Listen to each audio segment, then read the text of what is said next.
Hello everyone, and welcome back to X-Ranger. Before we begin, I thought it would be interesting if each of you could leave a comment indicating which part of the world you're joining us from. Also, don't forget to like and subscribe if you're enjoying the episodes. Now let's get comfortable, relax, and start our program.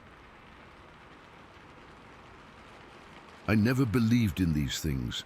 Not until that morning at Jonathan Dickinson State Park. I'm not some gullible backwoods guy who jumps at shadows.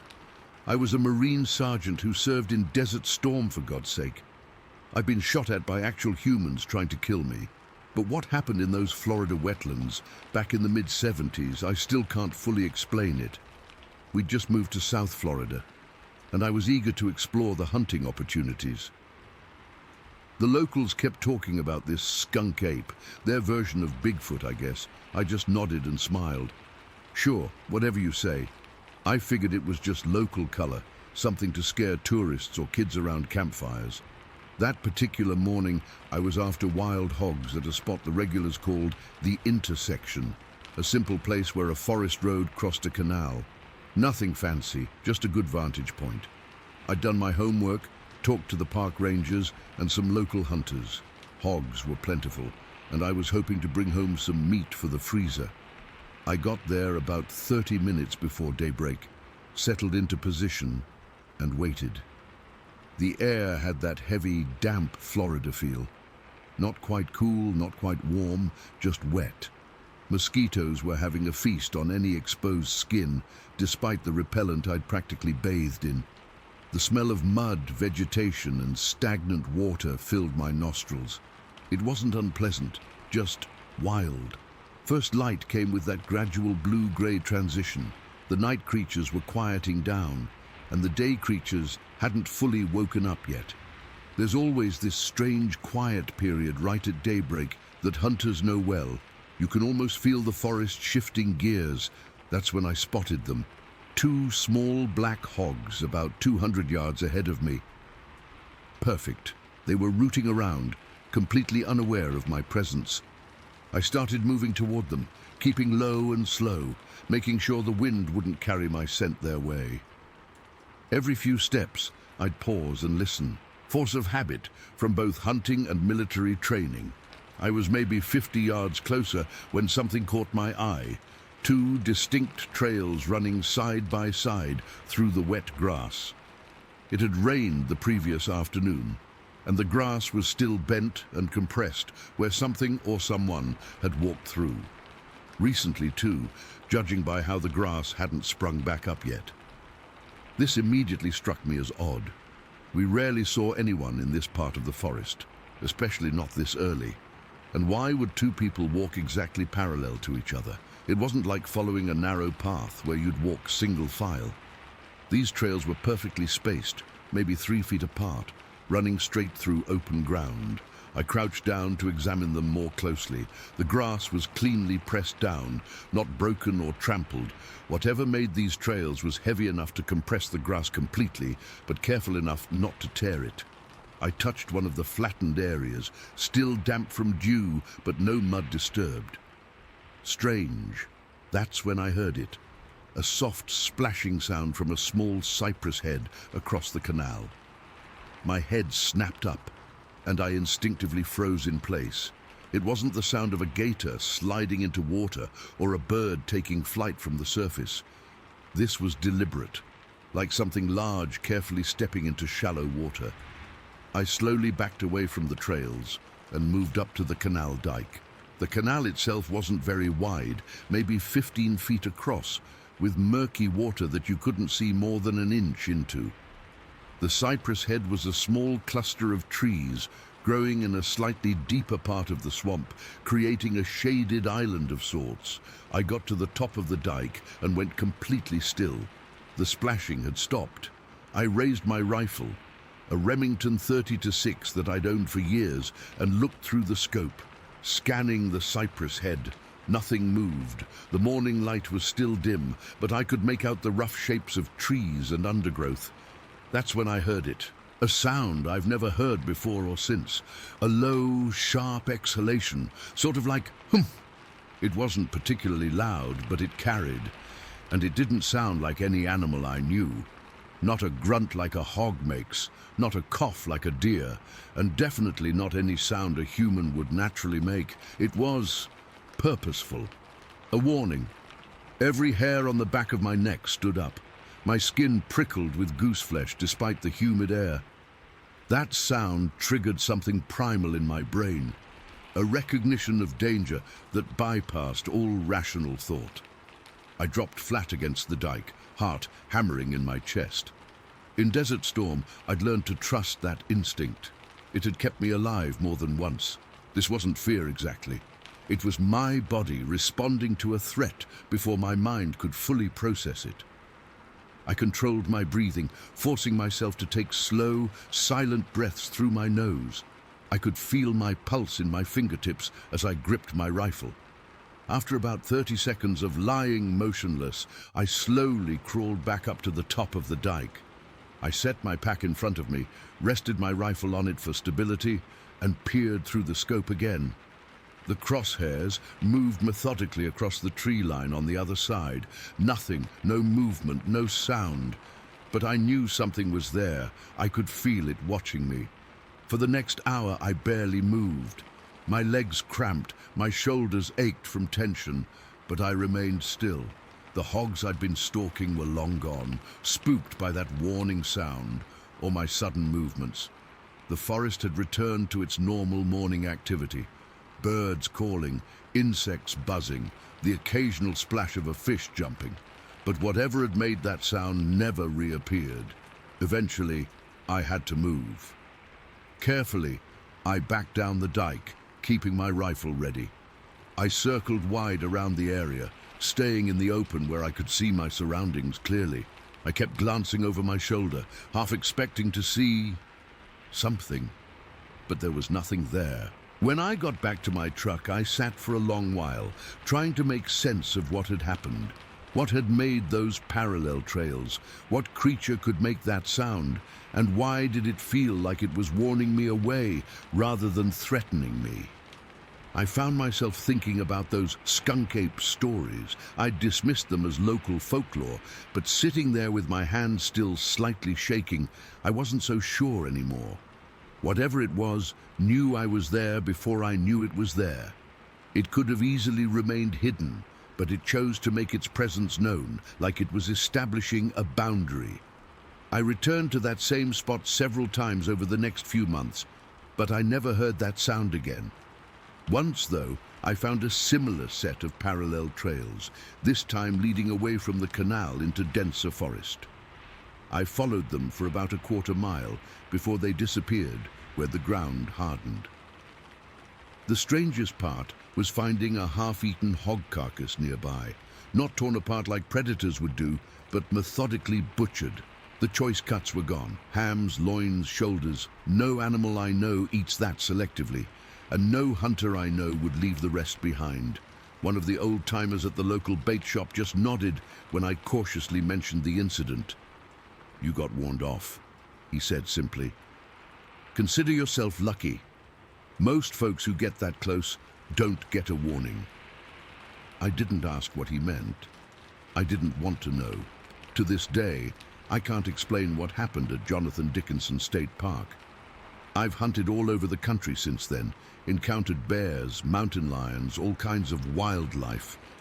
Nothing has ever made me feel the way I felt that morning, like I was the one being hunted, assessed, and ultimately dismissed as not worth the trouble. Whatever was watching me that day was intelligent. It made a decision. It communicated. And something that can do all that is a lot more than just an animal. I don't tell this story often. People either think you're crazy or they want to turn you into some kind of cryptid celebrity. I'm neither. I'm just someone who encountered something in the Florida wilderness that I can't explain. Something that knew exactly what it was doing when it let me know it was there. Sometimes when I'm hunting and the forest goes suddenly unnaturally quiet, I get that same prickle on the back of my neck, and I find myself listening for that distinctive humph sound, warning me that I'm not alone. I never heard it again, but sometimes I feel like I'm still being watched. Story 2. I've kept this to myself for so long, but I need to get it out.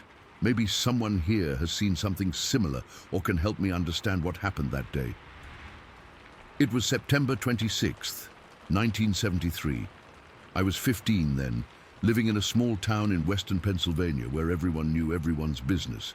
But what happened that day? Nobody would believe me if I told them. Nobody except my friend Tommy, who was with me and saw part of it too. We'd had an unusually warm fall that year. School had been back in session for a few weeks, but the weather was still perfect for exploring. The woods behind my house stretched for miles, dense, old-growth forest that my dad always said dated back before the first settlers. Tommy and I knew those woods like the back of our hands. At least, we thought we did. That afternoon, we'd headed out right after school. I remember I was wearing my favorite flannel shirt, red and black checkered, and had stuffed a couple Hershey bars in my pocket. Tommy brought his pocket knife, always prepared for whatever adventure we might find. We had this spot about 2 miles in where Coal Creek widened into a small pool. Good fishing spot. That's where we were headed. The sun was starting to sink a bit lower, creating those long shadows through the trees that make everything look different. We must have been out there about an hour when I first noticed something wasn't right. The woods had gotten quiet. If you've spent any time in forests, you know they're never really silent. There's always birds, squirrels rustling in the leaves, wind in the branches. But suddenly, nothing. "You hear that?" I asked Tommy. "Hear what?" he whispered back, already picking up on my tension. "Exactly. Nothing." We both froze, listening. That's when I heard it. Something big was moving through the underbrush, maybe 50 yards to our right. Not like a deer or even a black bear, both of which we'd encountered before. This was different, heavier, more deliberate. The footfalls had a rhythm that seemed almost human. "Someone else out here," Tommy whispered, but I shook my head. We both knew nobody from town came out this far except us. We crouched down behind a fallen oak, peering over it toward the sound. My heart was hammering so hard, I was sure whatever it was could hear it. The sound got closer, and I remembered the weird feeling of my mouth going completely dry. Then I saw it. Through a break in the trees, something moved into a small clearing about 40 yards away. At first, my brain couldn't process what I was seeing. It was white, not like paper white, but a dirty yellowish white, and covered in thick hair or fur that hung from its body in matted clumps. It was standing upright, walking on 2 legs, but it was massive, easily 7 or 8 feet tall, too big to be a person, even in some kind of costume. "Holy shit," Tommy breathed beside me. I couldn't even speak. The thing paused in the clearing, and I got a better look. Its proportions were all wrong for a human. The arms hung down almost to its knees, thick and powerful looking. Its shoulders were impossibly broad, tapering down to a narrower waist. But it was the face that made my blood turn to ice. It had a wide, flat face with a pronounced brow, set with 2 eyes that glowed a deep, unnatural red in the fading daylight. Not reflecting light like an animal's eyes at night. These were actually glowing from within, like hot coals. But the most bizarre thing, the detail that has haunted me for decades, was what it carried. In one of its massive hands was a sphere, maybe the size of a softball, that glowed with an eerie bluish-white light. The sphere wasn't resting fully in its hand. It seemed to hover slightly, rotating slowly just above its palm. I remember thinking how wrong this all was. This wasn't a bear. It wasn't a man. It didn't belong in these woods, didn't belong in this world. Tommy tugged at my sleeve, his face drained of color. "We need to go," he mouthed silently. The creature's head suddenly swiveled in our direction. Those red eyes seemed to lock onto us, though we were partially hidden. I felt exposed, like it could see right through the log we were hiding behind. My legs went numb. I literally couldn't move. The thing tilted its head, studying us with an intelligence that was unmistakable. It wasn't just looking, it was observing, analyzing. Then it made a sound I'll never forget. A low, rumbling noise that wasn't quite a growl. It was deeper, more resonant, like nothing I'd ever heard from any animal. Tommy pulled harder on my arm. "Now," he hissed. The creature took a step toward us, and that broke my paralysis. We scrambled to our feet and ran. I've never run so fast in my life. Branches whipped at my face. Roots seemed to reach up to trip me. I could hear Tommy's panicked breathing beside me. What I didn't hear was pursuit. After about 50 yards, I risked a glance back. The creature wasn't chasing us. It just stood there, watching us flee, that glowing sphere pulsing slightly brighter in its hand. Somehow, that was worse than if it had followed. We didn't stop running until we reached the edge of the woods near my house. We collapsed on the ground, gasping for air, neither of us speaking for several minutes. What? The actual hell was that? Tommy finally managed between breaths. "I don't know," was all I could say. My mind kept replaying what we'd seen, trying to make it fit into some rational explanation. But there wasn't one. That night I couldn't sleep. Every time I closed my eyes, I saw those glowing red eyes looking at me. I kept my window shut tight, even though it was still warm out. The next morning, Tommy showed up at my door looking as bad as I felt. "You think anyone would believe us?" he asked. I knew the answer. In our small town, we'd be laughed at, or worse, labeled as attention-seeking liars. So we made a pact not to tell anyone.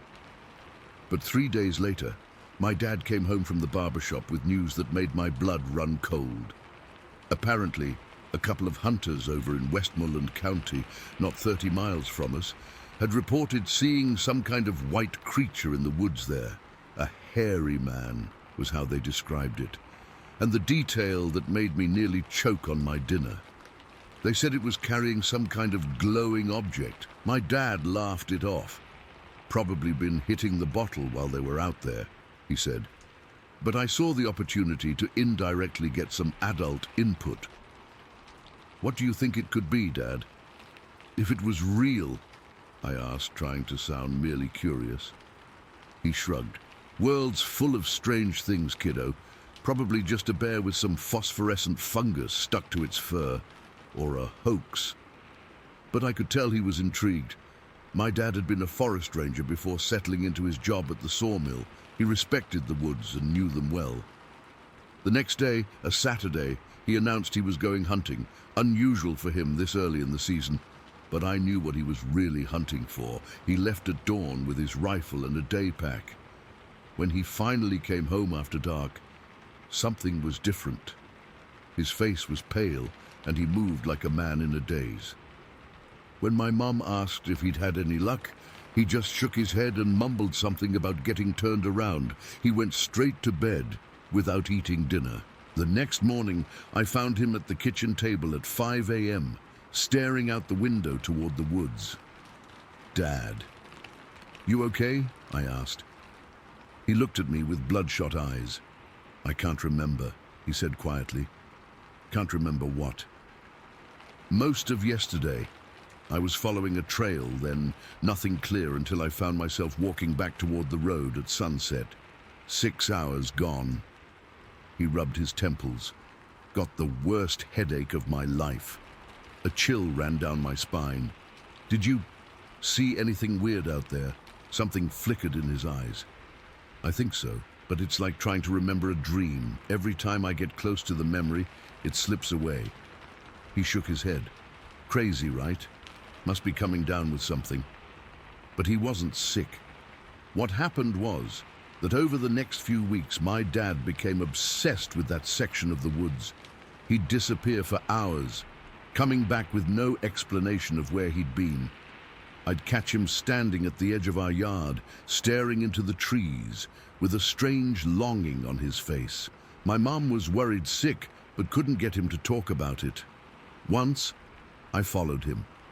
He walked purposefully, like he knew exactly where he was going, straight toward the area where Tommy and I had seen the creature. I lost him when he moved faster than I could quietly follow, but I wasn't about to go deeper into those woods alone.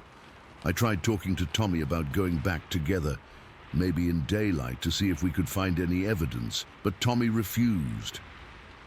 "Some things you don't mess with," he said. "Whatever that thing was, it doesn't want to be found, and I'm fine with that." But the pull was strong. The image of that glowing sphere kept appearing in my dreams. Sometimes I'd wake up in the middle of the night, certain I could see a faint blue-white light outside my window, only to find nothing there.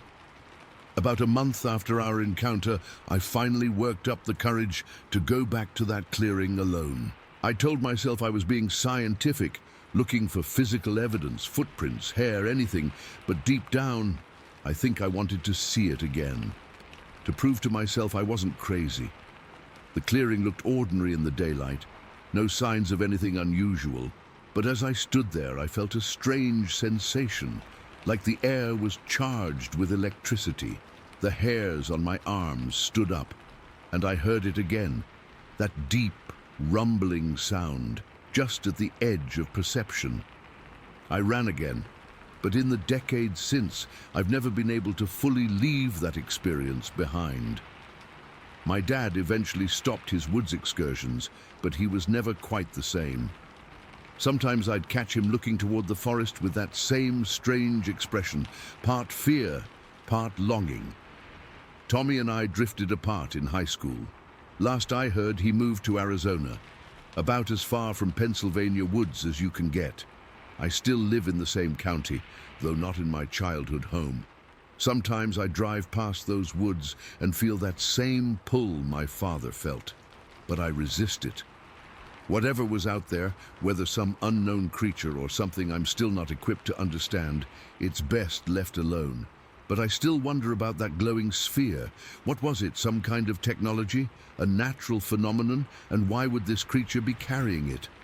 All these years later, I still can't explain what we saw. I just know it was real. And sometimes, on dark nights when I can't sleep, I look out my window half expecting to see those red eyes looking back at me from the edge of the woods, that blue-white light hovering just above an impossible hand. Story 3, Donosui. I've been hunting my entire life. It started with my dad taking me out when I was 7 years old, and it's been a part of me ever since. I own a gunsmith shop in Seattle, have for about 20 years now. I've seen pretty much everything you can imagine out in those woods. At least, I thought I had until November 16th, 2002. That morning was exceptionally cold. I remember the frost crunching under my boots as I made my way through the forest east of Greenwater. It was deer season, and I'd been tracking a nice buck for about an hour. The sun was barely up, probably around 8:30 in the morning, and my breath was making these little clouds in front of my face. I'd stopped to take a drink from my thermos when I noticed something strange down the dirt road. At first, I thought it was a black bear. We get plenty of those around here. But something didn't sit right. The proportions were off. It was standing upright, which bears do sometimes, but it stayed that way. Then I figured it must be another hunter, though it struck me as odd that someone would be out during hunting season dressed completely in black. No orange safety vest, no bright cap, nothing. Just solid black. I'm not one to take chances during hunting season. Too many accidents happen because people aren't being careful. So I decided to approach slowly and maybe give this person a friendly reminder about safety gear. I moved as quietly as 20-plus years of hunting teaches you to move. The frozen ground made it a bit harder, but I've always been good at staying silent in the woods. As I got closer, maybe 200 yards away, I started to realize that whatever I was looking at wasn't a normal person. The proportions were wrong, too tall, too broad in the shoulders. The only thing that wasn't black was this round, grayish area where the face should be. Not pale like skin, but a darker gray, almost like weathered stone. My heart started beating faster. I'm not easily spooked. You don't last long as a hunter if you jump at every shadow. But something primal inside me was sending warning signals. I kept my rifle ready, not pointed at it, but definitely in a position where I could bring it up quickly if needed. At about 150 yards away, everything changed. The figure suddenly froze. It's hard to explain, but I could feel it looking at me, not just seeing me, but really focusing on me. The hairs on my neck stood straight up. We stood like that, just staring at each other across the distance for what felt like forever, but was probably only a few seconds. Then it moved. I've seen deer bolt, I've seen bears run. I've seen just about every animal in these woods move fast when they need to. This was nothing like that. It crossed that dirt road in a single bound, not running, not jumping like you'd expect. It was more like it simply decided to be on the other side. One moment it was standing there. The next, it had cleared the entire width of the road, plus another 5 feet into the trees on the other side. The movement was so fluid, I couldn't see any separation between its legs. No human moves like that. No animal I've ever seen moves like that. I stood frozen, my rifle half raised, heart pounding in my ears. I don't mind admitting I was terrified. I've faced down angry bears and even had a run-in with a mountain lion once. But this was different. This felt wrong. Like I was seeing something I wasn't supposed to see. After it disappeared into the trees, I waited. 20 minutes I stood there, barely breathing, listening for any sound of movement. The forest was completely silent. No birds, no small animals, nothing. Just that eerie quiet that sometimes happens in the woods when something big is moving through. When I was finally convinced it wasn't coming back, I cautiously made my way to where it had entered the woods.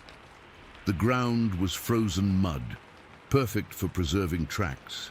Any normal creature would have left prints, deep ones considering how powerfully it had leaped. There was nothing. Not a single print, not a broken twig, nothing. The underbrush was thick there, but there was no sign that anything had passed through. It was like whatever I'd seen had simply vanished. I stood there for a long time, trying to make sense of what I'd just witnessed. I've been in those woods hundreds of times. I know every animal that lives there, know how they move, know what tracks they leave. This was something else entirely. The rest of that hunting trip is a blur. I don't think I even raised my rifle again. I was too distracted, too on edge. Every sound made me jump. Every shadow seemed to move. I headed back to my truck earlier than planned, constantly looking over my shoulder. The drive home was worse. The more distance I put between myself and those woods, the more I started to doubt what I'd seen. Was it just a weird shadow, a trick of the light on the frost? But I knew deep down that wasn't true. I'd seen something real, something I couldn't explain. When I got home, I didn't tell my wife right away. What would I say? Hey, honey, I think I saw Bigfoot today. I'm not even sure that's what it was, though the thought had crossed my mind. I've always been skeptical of those stories. Thought they were just tall tales told by drunk hunters or people looking for attention. Now I'm not so sure. That night, I couldn't sleep. I kept replaying the scene in my head. The black figure, the grey face, that impossible movement across the road. I got up around 3 in the morning and went to my workshop. Started cleaning my rifle, which I always do after a hunt. But this time I did it 3 times. Just needed something normal to do with my hands while my mind raced. The next day, I called a buddy of mine who hunts in the same area, asked casually if he'd ever seen anything strange out there. He laughed and asked if I was talking about Sasquatch. I didn't admit anything, just said I'd heard stories. He hadn't seen anything unusual, but he mentioned that his dad used to talk about something living in those woods that wasn't an animal, but wasn't a man either. That sent me down a rabbit hole. I started researching, reading accounts from other hunters, hikers, and locals. Some of the descriptions matched what I'd seen: the height, the black appearance, the incredible speed and agility. The more I read, the more convinced I became that what I'd seen wasn't just some random guy in the woods or an animal I'd misidentified. A week later, I went back. I'm not sure what I expected to find, but I needed to see the place again in daylight, with a clear head. The road looked normal enough. I found the spot where I'd been standing and then walked to where I'd seen the figure cross, measured it, 32 feet from one side to the other. No human could leap that distance, especially not from a standing start. I searched the area for hours, looking for any sign, broken branches, fur, prints, anything. Found nothing. It was frustrating and unnerving at the same time. Part of me wanted proof that I wasn't losing my mind, and part of me was relieved not to find any. That was almost 20 years ago now. I still hunt, still run my gunsmith shop, but I've never gone back to that particular spot east of Greenwater. Not out of fear exactly, though there is some of that. More out of respect, I guess. Whatever I saw that day, it lives there. That's its territory, not mine. I've told a few close friends over the years, people I trust not to think I'm crazy or making things up for attention. Most are skeptical but respectful. A couple have shared similar stories, things they've seen in the woods that defied explanation. The strangest thing is how that brief encounter changed me. I used to see the wilderness as something I understood, something I was a part of. Now I know better. There are things out there we don't understand, things that exist alongside us, but separate from us. Every time I go hunting now, I'm more aware of my surroundings. Not just tracking game or watching for movement, but really feeling the forest, listening to its rhythms. And sometimes when I'm deep in the woods and the birds suddenly go quiet, I get that same feeling I had that frozen morning, like something is watching me, something intelligent. I don't tell this story to convince anyone of anything. I know what I saw, even if I can't explain it, that black figure with the grey face, moving in a way nothing should be able to move. No tracks, no trace, just there and then gone. Sometimes I think about what might have happened if I'd been closer when it spotted me. Would it have fled the same way, or would something else have happened? I don't know, and part of me doesn't want to know. All I know for sure is that the woods are deeper and more mysterious than we think. We're not the only intelligent things moving through them, and sometimes, if you're very unlucky, or maybe very lucky depending on how you look at it, you catch a glimpse of what else is out there, watching from the shadows. I still can't explain what I saw that day. Maybe I never will, but it was real as the rifle in my hands or the frost on the ground. And somewhere out there, east of Greenwater, it's still moving through those woods, leaving no trace except in the memories of the few who've seen it. Story 4. I'm still not sure why I'm sharing this after all these years. Maybe it's because I'm getting older and don't want to take this to my grave. Maybe it's because I keep seeing similar stories and finally feel like someone might believe me. Whatever the reason, here goes. This happened on November 30th, 1966. I was 19 years old. Just a kid, really. The date sticks in my mind because it was 2 days after Thanksgiving, and I was driving back from visiting my aunt in Ocala. I had this beat-up old Chevy that my dad had helped me buy when I started working at the paper mill. It wasn't much, but it was mine, and I was proud of it. It was getting dark as I was driving down this back road near Brooksville, Florida. I knew the area pretty well, since I'd grown up about 20 miles from there. But this particular stretch was more isolated than I remembered. The road cut through some dense woods, and there weren't many houses around. I remember it was chilly for Florida, maybe in the low 50s, and I had the windows up. The radio was playing some forgotten song, and I was just focused on getting home before it got too late. My mum would worry if I wasn't back by a decent hour, even though I was technically an adult. About halfway through this wooded stretch, I felt the car start to pull to the right. The steering wheel jerked in my hands, and I knew immediately what had happened. Flat tire, just my luck. I pulled over to the shoulder as far as I could, which wasn't much on that narrow road. There was a steep ditch beyond the shoulder, so I didn't have much room to work with. I sat there for a moment, annoyed and a little worried. It was already past 6 in the evening, and in November, that meant it was pretty dark. There were no streetlights out there, just the occasional beam from passing cars. which were few and far between on this road.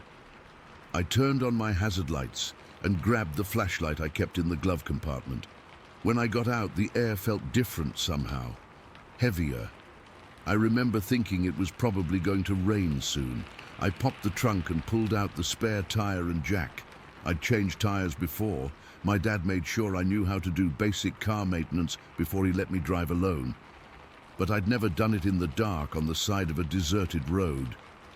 I set up the jack and started loosening the lug nuts on the flat tire. I had to crouch down awkwardly because of the narrow shoulder in the ditch.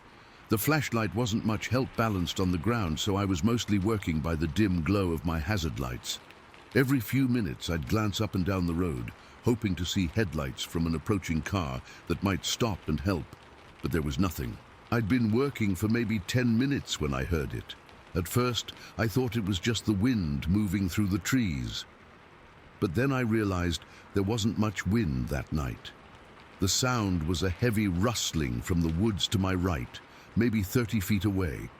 Like something big was moving through the underbrush. My first thought was that it was a deer. They're all over Florida, and they sometimes freeze when they see car lights. But this sounded bigger, heavier. The footsteps, because that's what they were, footsteps, had weight to them. They made the ground seem to vibrate slightly, and then the smell hit me. God, that smell. 20-some years later, and I can still remember it perfectly. It was like rotting garbage that had been sitting in the sun for days, mixed with the stench of a wet dog that had rolled in something dead. It was so strong it made my eyes water, and I had to fight the urge to gag. I froze, with the tire iron still in my hand. The rustling had stopped. Whatever was there had stopped moving too. I slowly turned my head toward the woods, and that's when I saw it. It was partially hidden behind the trees about 20 yards from the road, but I could make out its shape clearly enough in the dim light. It was huge, standing upright on two legs like a man, but much, much bigger, at least 7 feet tall, maybe more, and it was broad, shoulders like a linebacker, but more massive. What struck me most was that it was covered in hair. Not fur like a bear, but long, shaggy hair that covered its entire body from head to toe. In the poor light, I couldn't tell the exact color, but it looked dark brown or black. Its arms hung down longer than a human's would, almost to its knees. But its eyes, those eyes are what I remember most clearly. They caught what little light there was and seemed to glow with a greenish tint, like a cat's eyes reflecting in the dark, but bigger and somehow more aware. The strangest part was that it wasn't charging at me, or even looking directly at me. It seemed to be studying what I was doing with the tire. There was an intelligence in the way it stood there, head slightly tilted, watching my hands work with the tire iron. It wasn't the behavior of a wild animal that had stumbled across a human. This thing was curious. I stood completely still, tire iron clutched in my white-knuckled hand. I remember thinking that if it charged me, I'd try to hit it with the iron and then jump into the ditch and run through the woods on the other side of the road. But even as I thought this, I knew it wouldn't do any good. This creature could catch me in seconds if it wanted to. Time seemed to stretch. I don't know how long we stayed like that. Me frozen by my car. It watching from the edge of the woods, maybe 30 seconds, maybe 2 minutes. It felt like hours. I was terrified to move, but also terrified to stay there. Then, without any warning, it turned slightly and stepped back into the woods. It didn't run or crash through the underbrush. It moved deliberately, almost gracefully for something so large, and disappeared into the darkness between the trees. The smell lingered for a while after it was gone. I stayed frozen for another minute or two, straining to hear if it was coming back. The woods were silent, except for the normal sounds of insects and the occasional car passing on some distant road. Finally, I snapped out of it and finished changing the tire as quickly as my shaking hands would allow. I kept dropping the lug nuts and having to feel around for them on the ground. Every few seconds, I'd glance toward the spot where I'd seen the creature, half expecting to see those greenish eyes staring back at me. I didn't bother putting the flat tire or tools away properly. I just threw everything in the trunk, slammed it shut, and jumped back in the driver's seat. I locked all the doors and started the engine. I remember looking in all my mirrors before pulling away, terrified that the thing had circled around behind me. But there was nothing there, just empty road and dark woods. I drove away without looking back, going well over the speed limit until I hit the main highway. I didn't slow down until I reached the outskirts of my hometown, about 30 miles away. When I got home, my mom took one look at my face and asked what had happened. I couldn't tell her. I mumbled something about a flat tire and went straight to my room. I didn't sleep that night. I kept seeing those eyes and smelling that awful stench every time I closed my eyes. For weeks afterward, I avoided driving after dark. I made excuses not to go anywhere that would take me near Brooksville. I couldn't bring myself to tell anyone what I'd seen. Who would believe me? I barely believed it myself. For years I questioned what I had seen that night. Could it have been a bear? No, bears don't stand like that, and they don't have that kind of intelligence in their eyes. Was it just a man in some kind of costume, in the middle of nowhere on a cold November night? And no costume could create that smell or move with that kind of natural grace through the woods. I've read about Florida skunk apes and Bigfoot sightings over the years. Some of the descriptions match what I saw, the height, the hair, the smell, but none of them capture the intelligence I sensed in that creature. It wasn't just a wild animal. There was something almost human in the way it observed me, in the deliberate way it moved. I'm 56 now, and I've never told this story to anyone except my wife. She believes me, or at least she believes that I believe it. But I know what I saw. I know it wasn't a bear or a man or my imagination. I encountered something that night in Brooksville that science can't explain, something that wasn't supposed to exist. Sometimes I wonder if it's still out there, watching from the edges of those Florida woods, curious about the strange creatures that drive along its roads and fix their metal machines. And sometimes, when I'm driving alone at night and pass a stretch of dark woods, I roll up my windows tight, just in case that smell comes drifting out of the trees again. I still drive through Brooksville occasionally. I've never seen it again. But every time I pass that stretch of road, I get a chill down my spine, and I never ever stop to change a tire there after dark. Story 5. I still can't explain what happened to us that night in Montana, and I doubt I ever will. It's been over 40 years now, but the memory is burned into my brain like a brand. Sometimes I still wake up in a cold sweat, thinking I can smell that stench or hear those sounds. It was early spring in 1980. My aunt had invited me to stay at this cabin she had access to in Cascade County, about 40 miles south of Great Falls in the Dearborn River area. She thought it would be a nice getaway for all of us, me, her, and 2 of her friends, who I'd met a few times before. The cabin was completely off the grid, sitting at about 5,000 feet elevation, surrounded by nothing but pine trees and mountains as far as you could see. The nearest neighbors were at least 3 miles away, which seemed like a good thing at the time. Peace and quiet, you know. When we first arrived, everything was perfect. The cabin was rustic but comfortable enough. A main room with a small kitchen area, 2 bedrooms, and a bathroom with a composting toilet.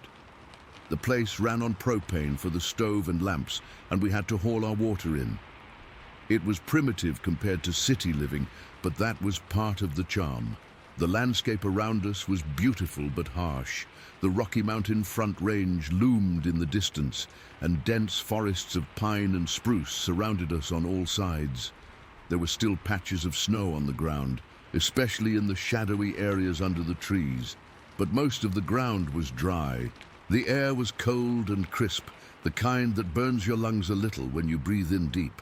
That first day, we hiked around, collected firewood, and got the cabin warmed up. We played cards after dinner, drank some hot chocolate, and called it an early night. Nothing unusual at all.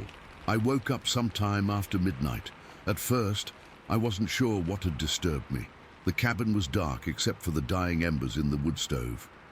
I lay there for a few minutes thinking maybe I'd just had a bad dream or something when I noticed a smell. It was faint at first, just barely there, but within minutes it became overwhelming. I can't even describe it properly. Like something rotting but worse. Like roadkill that's been sitting in the summer heat for days, mixed with the most disgusting sewage you can imagine, plus something else. Something musky and animal-like. But no animal I've ever encountered. I covered my nose with my blanket, but it didn't help much. I heard someone moving around in the main room. Turned out to be my aunt. She was already up, looking out the windows. "Do you smell that?" she whispered when she saw me. I nodded, trying not to breathe through my nose. The stench was getting stronger by the minute. It wasn't coming from inside the cabin. It seemed to be seeping in from outside, through every crack and crevice. My aunt tried opening a window, thinking maybe some fresh air would help, but that made it worse. The smell outside was so intense it was almost visible, like a thick cloud hanging in the air. By this point, the other two had woken up as well. We were all standing there in the main room, covering our faces and trying not to gag.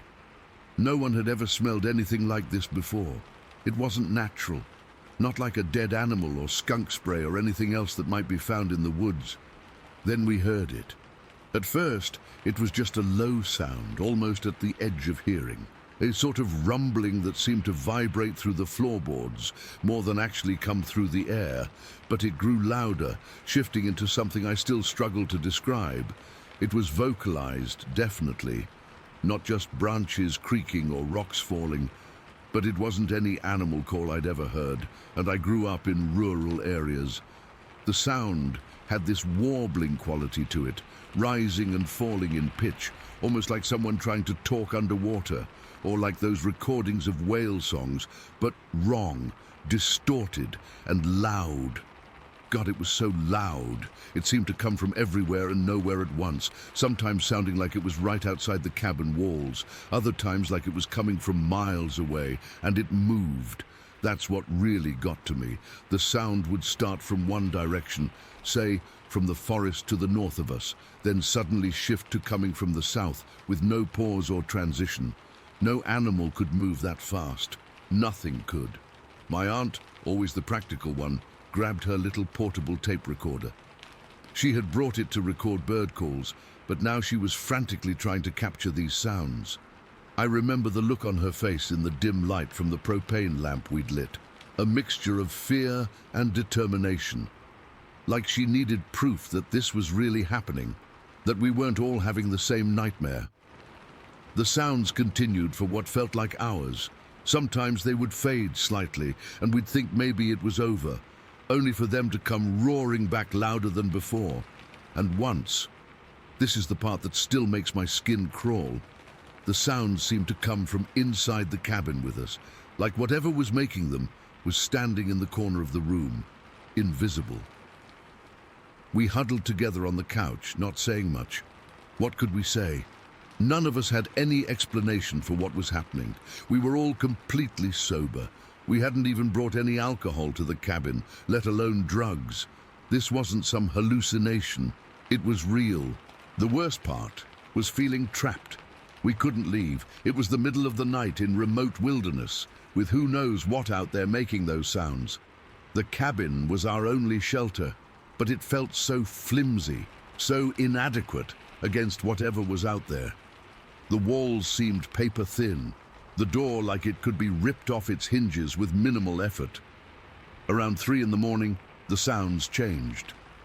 They became more rhythmic, almost like chanting or singing, but still with that underwater warbled quality. That's when I noticed something else, shadows moving past the windows. Not distinct shapes, just darker patches against the darkness outside, but they were moving in ways that didn't match with trees swaying in the wind. My aunt saw them too. She got up, moved closer to the window, then jumped back like she'd been burned. "There's something out there," she whispered. I saw eyes. I didn't want to look. I really didn't. But something compelled me to get up and peer out into the darkness. At first, I saw nothing, just the black silhouettes of trees against the slightly less black sky. Then I caught a glimpse of what my aunt had seen. 2 reflective points, like eyes catching the faint light from our lamp. They were at least 7 feet off the ground, maybe higher, too tall for a person unless they were standing on something. The eyes blinked and were gone. By this point, the smell had become almost unbearable. It was so thick you could taste it, and I found myself retching a few times. We tried stuffing towels under the doors and windows, but it didn't help. The stench seemed to permeate everything. As dawn approached, the sounds gradually became less frequent, and the smell began to dissipate. By the time the first grey light of morning filtered through the trees, everything had stopped. The forest was silent, too silent. No birds singing, no squirrels chattering, just dead quiet. We were exhausted, having been awake most of the night, but none of us wanted to sleep. Instead, we made coffee and sat around the table, looking at each other with shell-shocked expressions. "What the hell was that?" one of my aunt's friends finally said, breaking the silence. None of us had an answer. When it seemed safe, we ventured outside to look around. The morning was cold and clear, with that sharp, pine-scented air that usually feels so refreshing. But after the night we'd had, even the beautiful scenery couldn't lift our spirits. We looked for tracks or any other signs of what might have been out there, but found nothing definitive. Just some broken branches high up in the trees, too high for a person to reach, and what looked like large depressions in the soft ground near the cabin. Not clear footprints, just areas where something heavy had compressed the soil. My aunt checked her tape recorder, rewinding and playing back a section. The sounds were there, captured on the tape, though somehow less terrifying in the daylight. They sounded more distant on the recording, more muffled, but it was definitely the same warbling, voice-like noises we'd heard. We never had the tape professionally analyzed. I'm not sure why. Maybe we were afraid of being ridiculed, or maybe, deep down, we didn't want confirmation of what we all suspected, that something not entirely natural had surrounded our cabin that night. We cut our trip short, packing up and leaving that same morning. The drive back to Great Falls was silent, each of us lost in our own thoughts. We never talked much about that night afterward, though sometimes my aunt would get a distant look in her eyes, and I knew she was thinking about it. To this day, I've never experienced anything like it again. I've tried researching similar encounters in that area, and while there are some stories of strange occurrences in the Montana wilderness, nothing quite matches what we went through. I don't know what was out there in the forest that night. I don't know what made those sounds, or that horrible smell, or what eyes I saw looking in at us. Sometimes I try to convince myself it was just some weird atmospheric phenomenon, or a combination of natural factors that created an unusual experience. But deep down, I know better. Something was out there, something was watching us, circling our cabin, testing our defenses, something that could move impossibly fast, that could make sounds no known animal can make. And sometimes, late at night when I can't sleep, I wonder if it's still out there in those mountains, waiting for the next group of people to venture too far into its territory. And I wonder what might have happened if we'd stayed another night. Story 6. I've never been one to believe in monsters or myths. Growing up in the mountains, I learned early on to distinguish between the calls of elk, cougars, bears, and all manner of wildlife. But what happened that April day in 1970 still makes the hair on my arm stand up when I think about it. It was one of those perfect spring days in scenic Washington, the kind where the air feels clean and new, still crisp from winter, but with that underlying warmth promising summer wasn't too far away. Some patches of snow still dotted the ground in shaded areas, but the sun was bright overhead. My husband had left for work early that morning, taking our German Shepherd Rex with him, as he often did. Rex was protective to a fault, and I always felt safer knowing he was with my husband when he worked in the more remote areas. With the house to myself and chores finished, I decided to take advantage of the beautiful weather. Our home sat nestled against the edge of the forest, with a small creek running through our property. It was my favorite place to walk, peaceful and familiar. I pulled on my boots and a light jacket and headed out. The ground was slightly muddy from melting snow, and I could hear the creek rushing faster than usual. Spring thaw always turned our gentle stream into something more forceful. I followed the well-worn path down to the small wooden bridge my husband had built the summer after we moved in. The bridge creaked under my weight as I crossed over. I paused midway to watch the water rushing below, clear and cold from mountain snowmelt. Everything felt so normal, so ordinary. I had no idea that in just minutes, my entire perspective on these mountains I'd called home would change forever. After crossing the bridge, I headed toward the direction of Highway 2. It wasn't my usual route, but something pulled me that way. The old railroad depot with its abandoned bunkhouses stood silent and empty as I approached. They'd been deserted for years, but I always found them somewhat charming. Relics from a busier time when the railroad was the lifeblood of these small mountain communities. I was maybe 200 yards from the bunkhouses when it happened. The sound. God, that sound. Even now, 50 years later, I struggle to describe it adequately.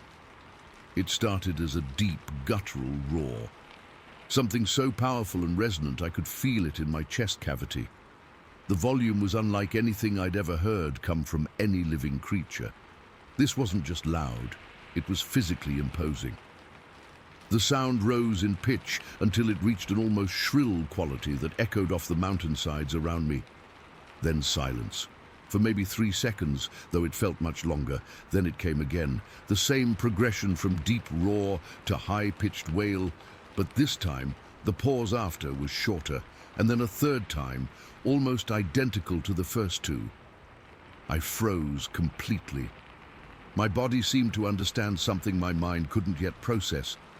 Whatever made that sound was massive and close. The sound had come from the direction of those old bunkhouses.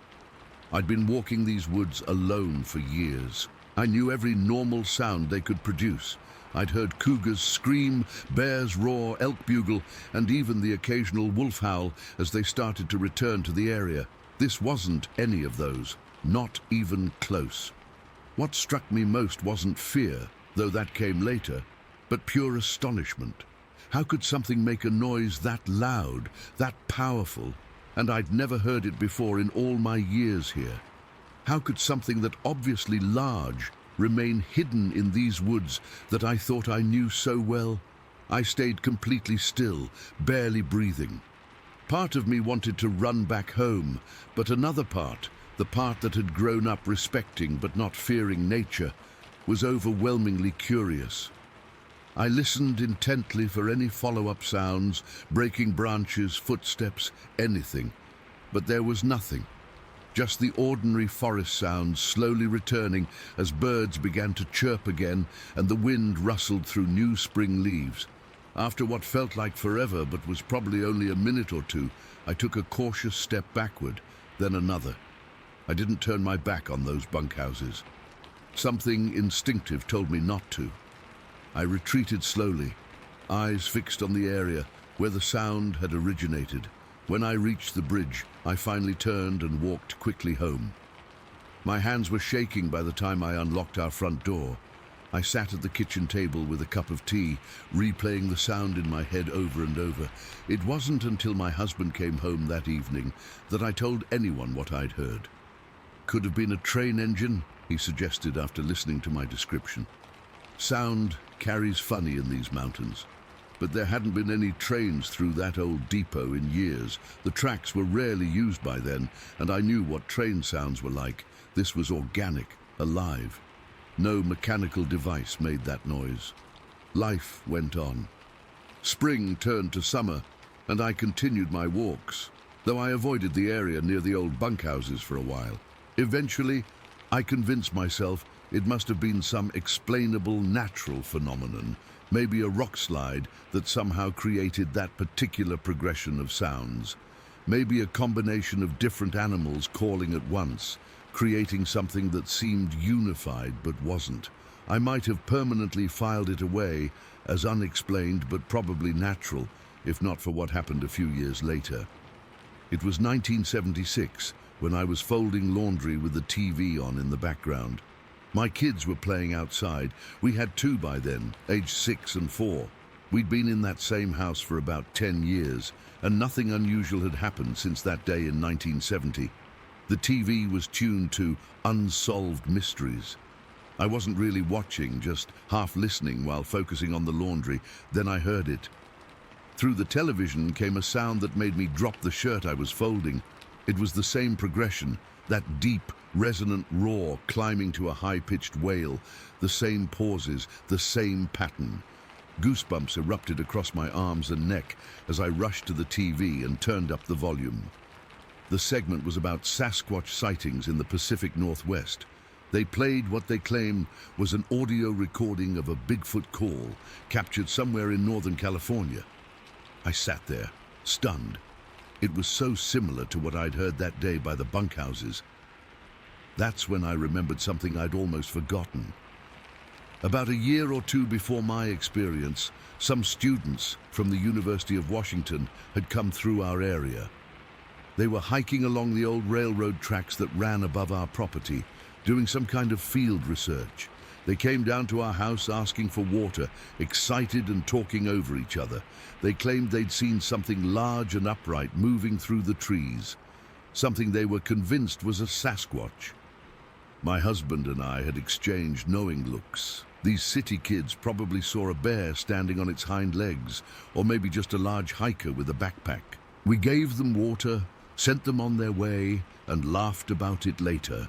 But after hearing that sound on television, their story didn't seem so ridiculous anymore. During our 10 years living in those mountains, I spent countless hours walking the forests, often with my small children once they were old enough. We were never approached or threatened by anything unusual. Whatever I heard that day didn't seem interested in human contact. It's strange to think back on now. For a decade, we lived in those woods. How many times might we have been watched without knowing it? How many times did my children and I walk paths where something large and unknown might have been just beyond the tree line? The most unnerving part is realizing how little we truly know about the wilderness around us. I'd grown up in mountain country. I thought I understood the forest and its inhabitants. That confidence was shattered in the span of those 3 roars. Since moving away from scenic years ago, I've read accounts of similar experiences. Some people describe wood knocking, rock throwing, or even visual sightings. All I had was that sound. But it was enough to convince me that something unexplainable lives in those mountains. Scientists say it's impossible for a large primate to exist undiscovered in North America. They say there would be bodies, clear photos, definitive proof by now. But the older I get, the more I realize how vast and remote those mountain ranges truly are. There are valleys and forests that rarely see human footprints. There are places where something that doesn't want to be found could remain hidden for generations. When I look at maps of the Cascade Mountains now, I see not just the familiar names of peaks and rivers, but a vast, unknown wilderness where mysteries can still exist. Those mountains hold secrets. I know because I heard one of them call out that spring day in 1970. I've never gone back to those specific bunkhouses, though I've been back to scenic a few times over the decades. Part of me doesn't want to know if whatever made that sound is still there. Another part wonders if it or its descendants still roam those forests, occasionally letting out that bone-chilling call when they think no humans are around to hear. Whatever it was, that experience changed something fundamental in how I view the natural world. There are things in these forests that defy explanation, Things that remind us how little we truly know about the wilderness we think we've conquered. I don't need to see a Sasquatch to believe they exist. That sound was proof enough for me. Some mysteries don't need solving to be real. Sometimes just knowing they're out there is enough. Story 7.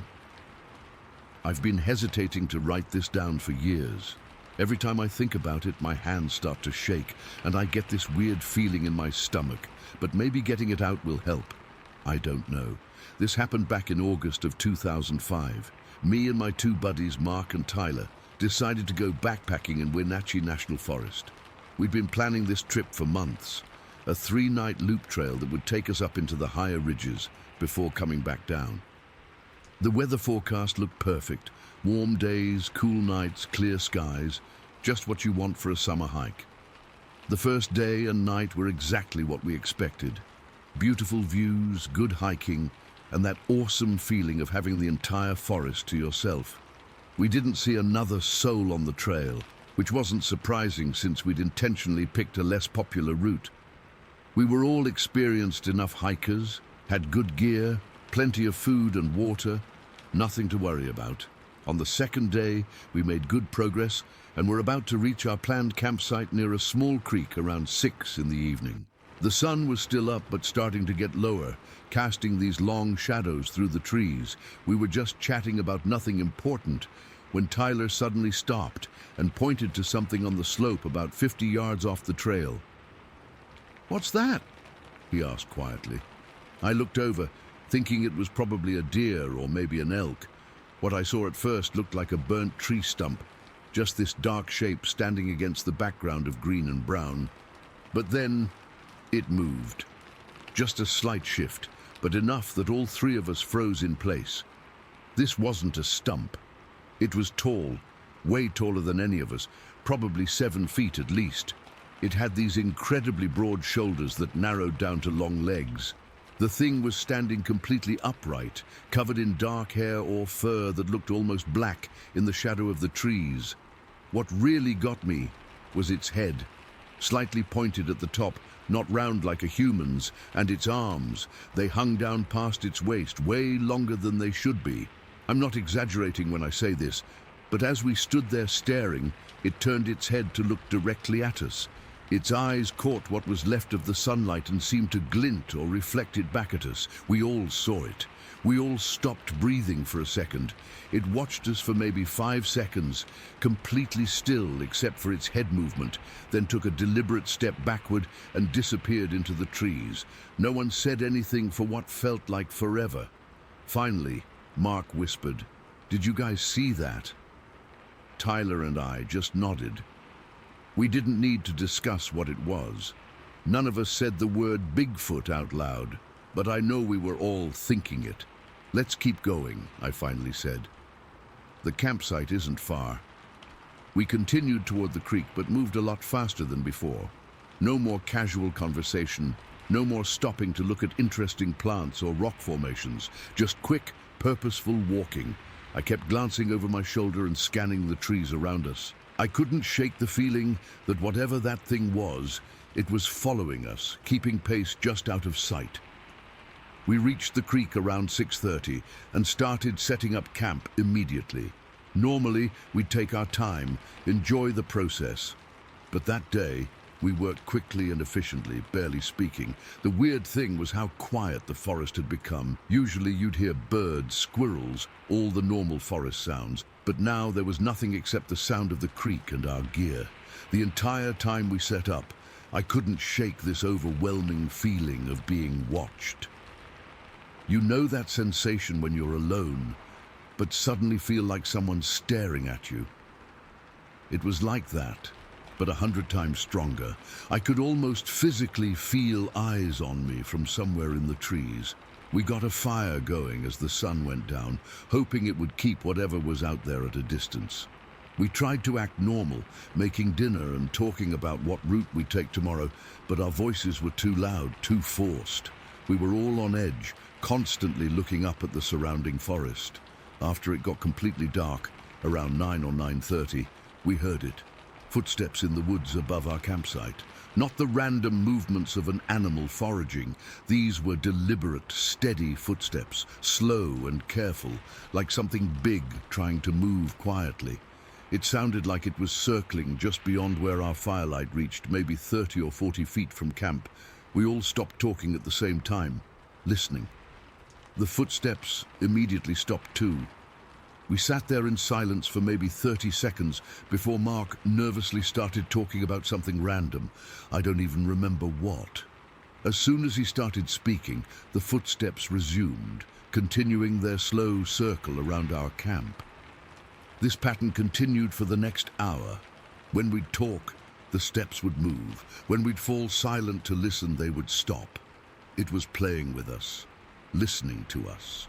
At one point, we heard a heavy crack like a large branch breaking under significant weight, followed by what sounded almost like a huffing sound. "What do we do?" Tyler whispered during one of our silent moments. I didn't have a good answer. We were miles from the trailhead with darkness all around us. "We stay by the fire," I said, "and we keep watch." We sat huddled close to the flames, each of us clutching whatever we had nearby that could serve as a weapon. Tyler had his folding knife open, Mark held one of his trekking poles like a spear, and I kept my small hatchet in my hand. I remember how white my knuckles were from gripping it so hard. Around 11, I couldn't take the suspense anymore. I grabbed my high-powered flashlight and shined it up the slope in the direction of the last footstep we'd heard. For a split second, just the briefest moment, I caught the reflection of two eyes staring back at us. They were set wide apart, much wider than a human's, and reflected an amber-yellowish glow before immediately vanishing as whatever it was stepped back or ducked behind a tree. "Did you see that?" I hissed. Both guys nodded, their faces pale in the firelight. "I think we should take shift sleeping tonight," Mark suggested. "One person stays awake while the other two try to rest." We agreed, though I doubted any of us would actually sleep. I volunteered to take the first watch. Tyler and Mark crawled into their tents, but left the flaps open so they could hear anything. After midnight, the footsteps changed.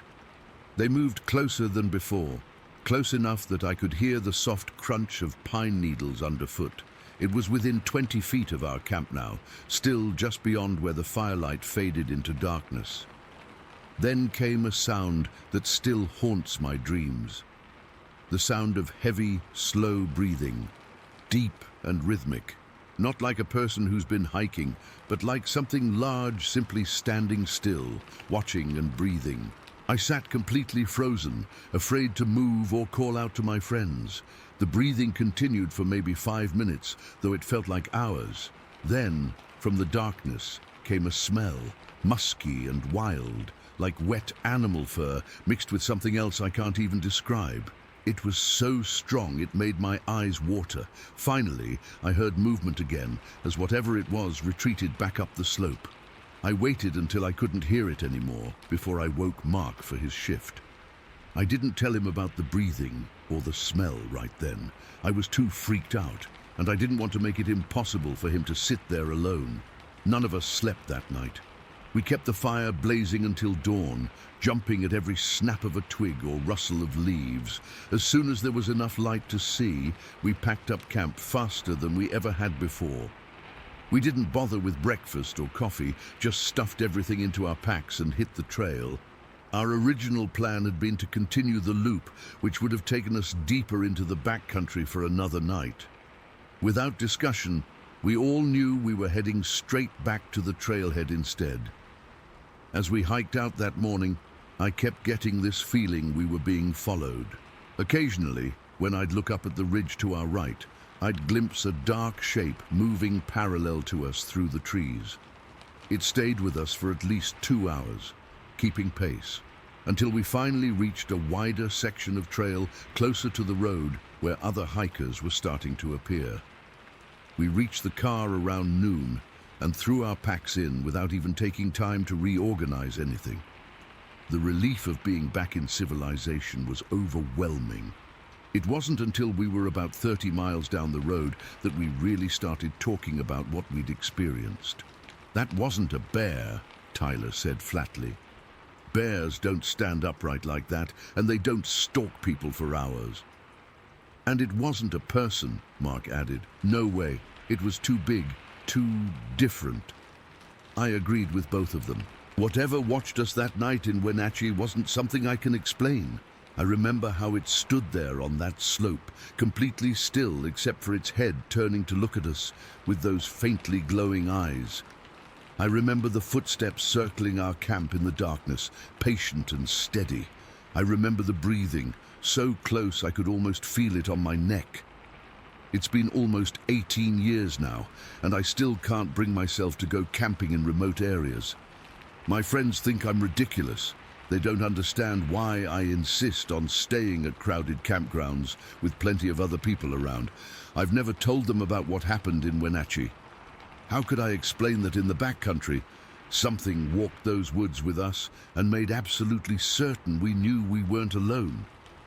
Sometimes I still wake up in a cold sweat, thinking I hear those slow, deliberate footsteps circling my house, and that deep, patient breathing just outside my window at Tindo.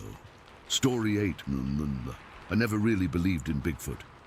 Sure, I'd seen the Patterson-Gimlin film like everyone else and heard the stories, but I always figured it was just people mistaking bears for something more mysterious, or straight-up hoaxes. That changed 3 weeks ago. I'm still processing what happened, still jumping at shadows, still afraid to sleep with the lights off. I was taking a road trip through the Pacific Northwest, partly for work, but mostly just to clear my head. Things had been stressful at my job, and I needed some time away from everything. I've always loved the outdoors, and there's something about those ancient forests that just helps me breathe easier. To save money, I'd been sleeping in my car some nights instead of getting motels. It's not as uncomfortable as it sounds if you fold down the back seats of a hatchback and have a decent sleeping bag. I'd done it dozens of times before with no issues. That night I was on a back road somewhere in the mountains. I can't bring myself to name the exact location because I never want to go back there again. It was getting dark and I was tired from driving all day. So when I spotted a small clearing just off the road that looked big enough for my car, I decided to pull in and call it a night. The clearing was perfect, flat ground surrounded by massive trees with just enough space for my Toyota. I remember thinking how peaceful it was. I could hear a creek somewhere in the distance, and the wind was gently rustling through the trees. I ate some beef jerky and trail mix for dinner, brushed my teeth using a water bottle, and settled in for the night. I remember checking the time. It was just after 10 p.m. before I drifted off to sleep. I don't know how long I slept before it happened. All I know is that I was jolted awake by what sounded like a gunshot. My entire car shook, and for a split second I thought I'd been hit by another vehicle, but I was parked well off the road, and there was absolutely no traffic at that hour. Then I saw the crack, a massive spiderweb crack right across my windshield. I froze, completely disoriented and terrified. Had someone thrown a rock at my car? Was I being robbed? I fumbled around for my flashlight, my heart pounding so hard I could feel it in my throat. That's when I saw it. Standing at the front of my car, illuminated by my car's dome light, was something I still struggled to describe. It was massive, easily 8 feet tall, maybe more. It was covered in thick, dark hair, like a bear, but not a bear. The hair was dark brown or black, hard to tell in the dim light, but the way it stood, completely upright on 2 legs, made it clear this wasn't any bear. I couldn't breathe. I couldn't move. I just sat there, staring at this creature that shouldn't exist, hoping that somehow I was dreaming. I wasn't. The creature, the Bigfoot, because what else could it have been, stepped forward and placed one enormous hand on the hood of my car. The vehicle dipped slightly under its weight. Its hand was massive, with fingers that looked almost human, but much, much larger. I could see the muscles in its arm tensing. Then it picked up a rock a good-sized one that would have taken me 2 hands to lift, and hurled it at my windshield. The impact was deafening inside the car, and another crack formed, intersecting with the first one. I don't know why I didn't start the car and try to drive away. I think I was in shock, or maybe some primal part of me knew that sudden movement might provoke it further, so I just sat there, frozen in terror, as this creature began methodically testing my car for weaknesses. It threw another rock, then a small log. Each impact made me flinch, and I could feel small shards of glass falling onto the dashboard. The creature was circling my car now, examining it from all angles like a predator sizing up prey. I got a better look at it as it moved. Its body was covered in that thick hair, but it wasn't just a shaggy mass. I could see the definition of muscles underneath, especially in its arms and legs. It moved with purpose, not the shambling gait you'd expect from something so large. Its feet left deep impressions in the soft ground of the clearing. I could see them forming as it walked. When it reached the driver's side window, it leaned down to peer inside. Our faces were separated by nothing but a thin sheet of glass, and I swear I could smell its breath, a musty, wild odor that filled the car even though the windows were closed. Its face. I'll never forget its face. It wasn't human, but it wasn't exactly animal either. It had a flat, wide nose, deep-set eyes under a prominent brow ridge, and a strong jaw. The eyes were what got me the most, dark and intelligent, studying me with what looked like curiosity mixed with hostility. I must have made some small movement because suddenly it slammed its hand against my window. I yelped in fear, certain the glass would shatter, but somehow it held. The creature's lips pulled back, revealing teeth that looked surprisingly human-like, though larger and yellowed. It moved back to the front of the car and picked up a log. A proper log, maybe 2 feet long and thick as my arm. With what seemed like no effort at all, it hurled this at my windshield. The impact was tremendous. Glass shattered inward, not enough to create a hole, but enough that I felt tiny shards hitting my face and arms. I covered my head with my arms, certain that the next impact would send the entire windshield into my lap. But instead of throwing something else, the creature pressed its face close to the cracked windshield, examining the damage it had caused. It reached out with those massive hands and pushed against the glass, testing its strength. The windshield bulged inward, cracking further, but still somehow held together. I was certain I was going to die. I remember thinking about my parents, how they would never know what happened to me, how my body might never be found, or if it was, how no one would believe what had killed me. The creature continued its assault on my car. It moved back to the sides, rocking the vehicle. It slapped the metal, leaving dents in the hood and doors. Each time it hit the car, I felt like I was inside a drum. The noise was overwhelming, metal groaning, glass cracking, and underneath it all, a deep, rumbling sound that I realized was coming from the creature itself. This went on for what felt like hours. It would test one part of the car, then move to another. Sometimes it would back away, pick up another rock or branch, and hurl it at the windshield or windows. Sometimes it would just stand there, watching me, as if waiting for me to make a move. I don't know why it didn't simply rip the door off or punch through the weakened windshield. It certainly seemed strong enough. Maybe it was cautious of the unfamiliar object, or maybe it was just playing with me like a cat with a mouse. As the sky began to lighten with the first hint of dawn, the creature's attacks became less frequent. It stood at the edge of the clearing, watching my car, occasionally making that deep rumbling sound. Then, as the forest began to brighten with morning light, it turned and walked into the trees. Its stride was long and confident. I'd guess each step was about 5 feet. It disappeared into the forest so quickly that if I hadn't seen the damage to my car, I might have convinced myself I'd imagined the whole thing. I waited maybe 30 minutes after it left, too terrified to move. When I finally convinced myself it wasn't coming back, I crawled into the driver's seat, careful to avoid the worst of the glass, and started the car with shaking hands. The engine turned over on the first try, thank God. The damage to my car was extensive.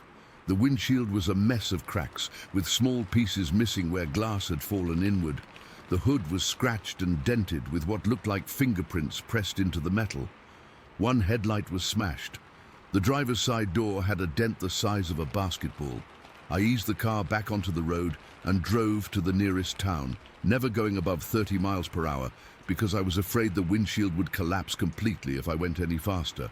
The whole time, I kept checking my mirrors, convinced I would see that thing following me.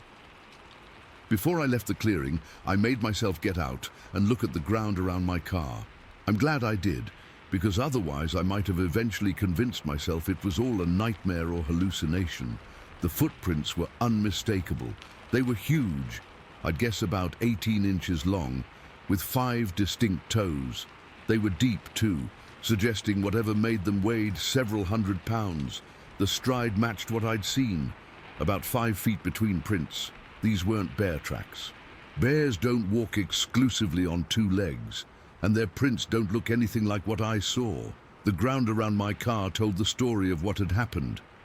There were areas where the grass and soil were pressed down, showing where the creature had stood.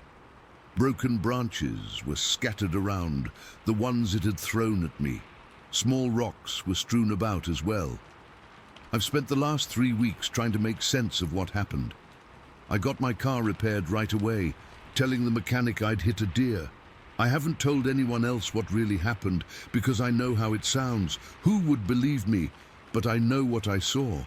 I know what attacked me that night wasn't human, and it wasn't any known animal either. It was intelligent, strong, and it seemed to have a purpose, though I can't begin to guess what that might have been. I don't sleep well anymore. Every noise outside my window makes me freeze.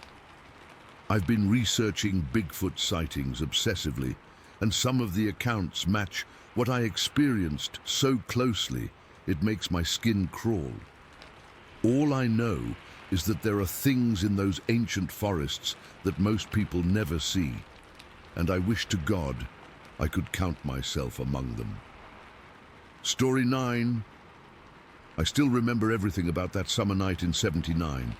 It's been over 40 years, but I can close my eyes and be right back there, sweating in the Missouri heat, feeling those railroad ties under my feet, and sensing something wrong in the darkness around us.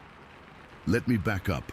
I was 20 years old, living in St. Peters, Missouri. Not much to do in our town back then, except hang out with friends. My buddy and I would often walk down to the old railroad bridge that crossed over Dardenne Creek. The creek itself wasn't huge, maybe 20 or 30 miles long before it emptied into the Missouri River. But the area around it was dense with trees, sandwiched between these massive levees. Perfect place for teenagers and young adults to mess around, drink a few beers, and just kill time. That night was hot and sticky, the way Missouri gets in summer. The humidity was so thick you could practically swim through the air. We'd been to a party earlier, but left when it got boring. Same people, same talk, same everything. So we decided to head down to the bridge, something we'd done 100 times before. The bridge itself was nothing special, just a standard railroad crossing. Old wooden ties stretched across steel beams, suspended about 15 feet above the creek. During the day, we'd sometimes climb down and wade in the water, but at night, we usually just sat on the bridge, legs dangling, talking about whatever 20-year-olds talk about. Girls, cars, how to get out of this town someday. We got to the bridge around 11. The moon was bright enough that we didn't need flashlights to see where we were walking. I remember feeling, I don't know, uneasy from the moment we got there. You know that feeling when you walk into a room and can just tell someone was there a minute ago? It was like that. I mentioned it to my buddy. He just laughed it off. Probably just some other guys who had the same idea as us. We sat down in the middle of the bridge, passing a warm beer back and forth.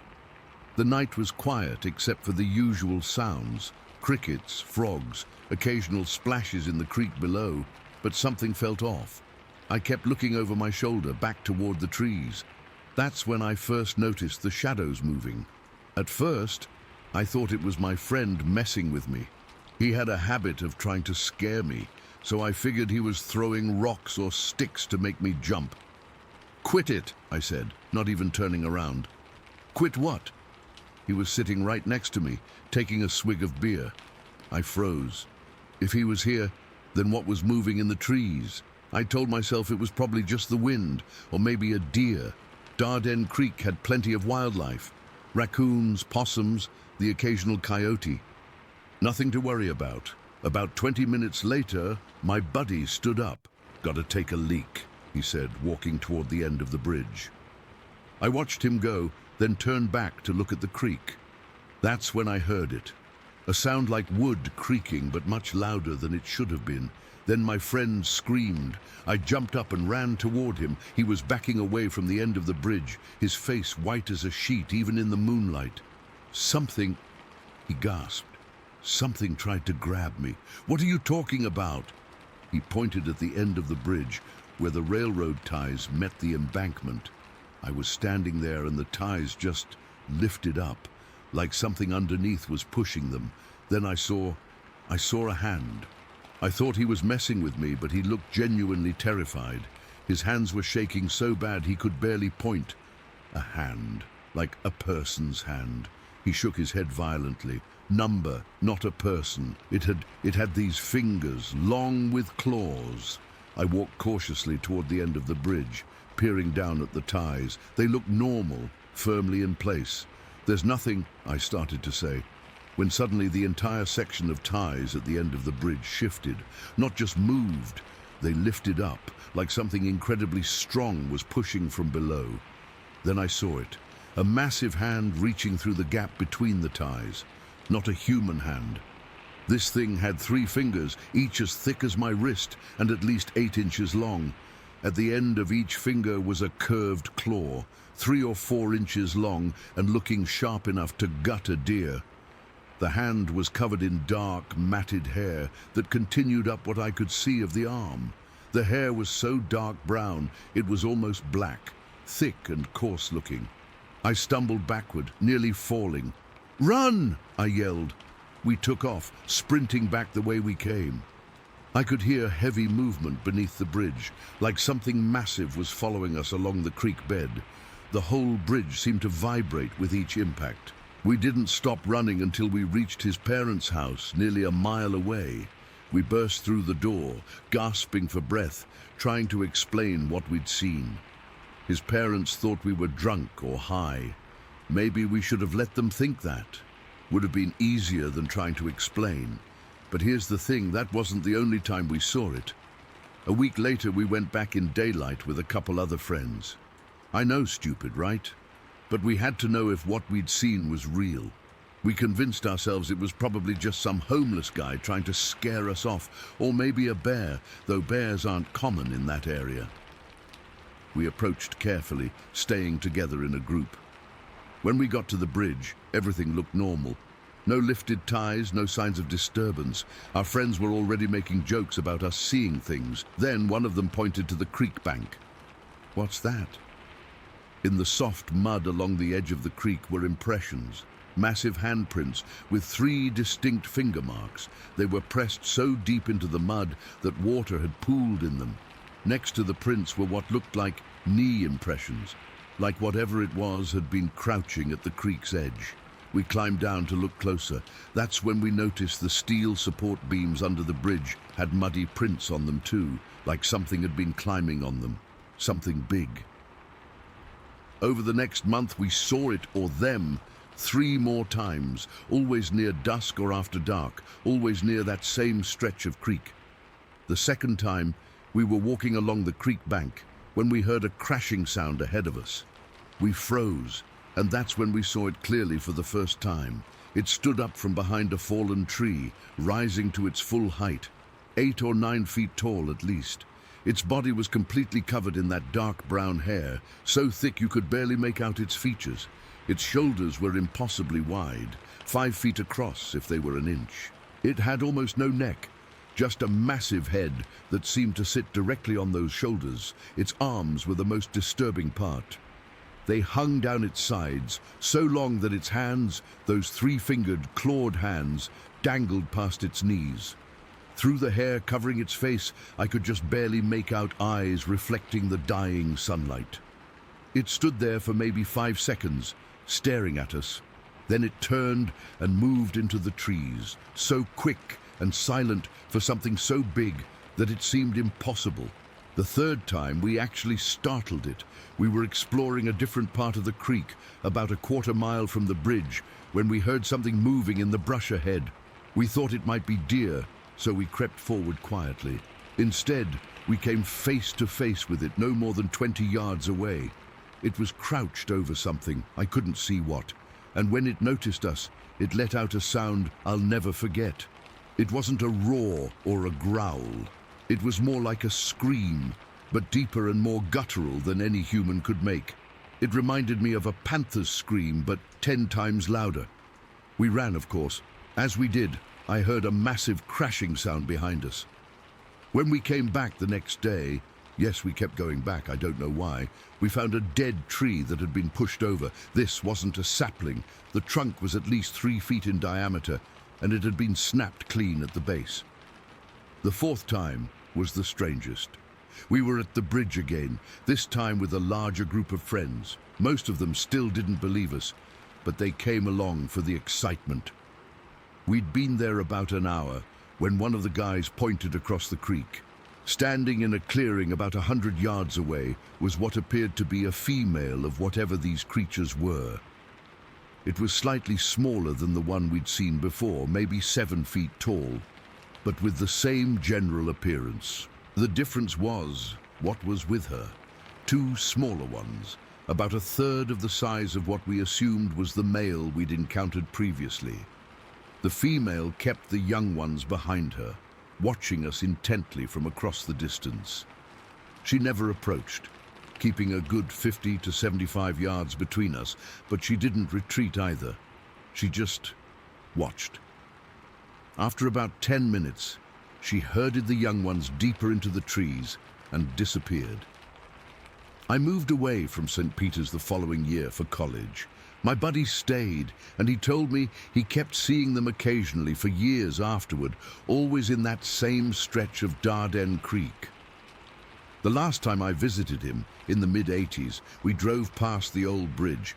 He told me they'd cleared a lot of the woods around the creek for development. The creatures, whatever they were, hadn't been seen since.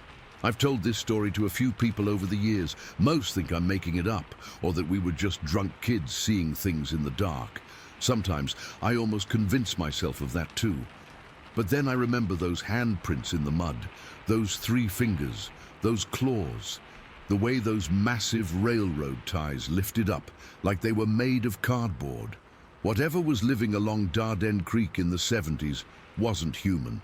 It wasn't any known animal either.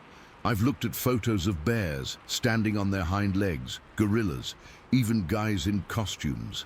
None of them match what we saw. Sometimes I still dream about those 3-fingered hands reaching through the railroad ties, trying to grab us. I wake up in a cold sweat, the panther-like scream echoing in my ears. I don't know what those creatures were, but they were real, and they were there, in the woods of St. Peter's, Missouri, along the banks of Dardenne Creek, watching us just as much as we were watching them. Story 10. Back in July of 2007, I decided to do a solo backpacking trip in the Yosemite backcountry. I'd done plenty of overnight hikes before, but always with friends or organized groups. This time, I wanted to challenge myself, experience true solitude in one of the most beautiful places on Earth. I had my wilderness permit, a good topographic map, and enough supplies for a 5-day trek through some less traveled areas of the park. The first day was exactly what I hoped for. Perfect weather, jaw-dropping scenery, and that deep silence you can only find when you're miles from civilization. I hiked about 8 miles that day, set up camp near a small waterfall, and slept like a rock. No problems at all. The second day I covered less ground, maybe 6 miles, because I stopped more often to take in the views and explore little side trails.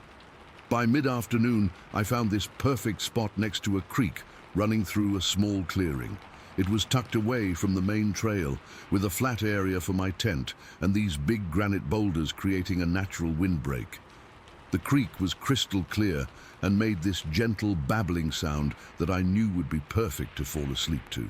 I set up my tent, gathered firewood, and filtered some water from the creek. After dinner, I got a small fire going and just sat there watching the sunset fade into twilight. I remember feeling so at peace, so connected to everything around me. The temperature was dropping, but I had my fleece on and the fire kept me comfortable. That's when things started getting weird. It was probably around 9:30 or 10 at night. I was just poking at the fire, thinking about turning in, when I heard what sounded like footsteps on the other side of the creek.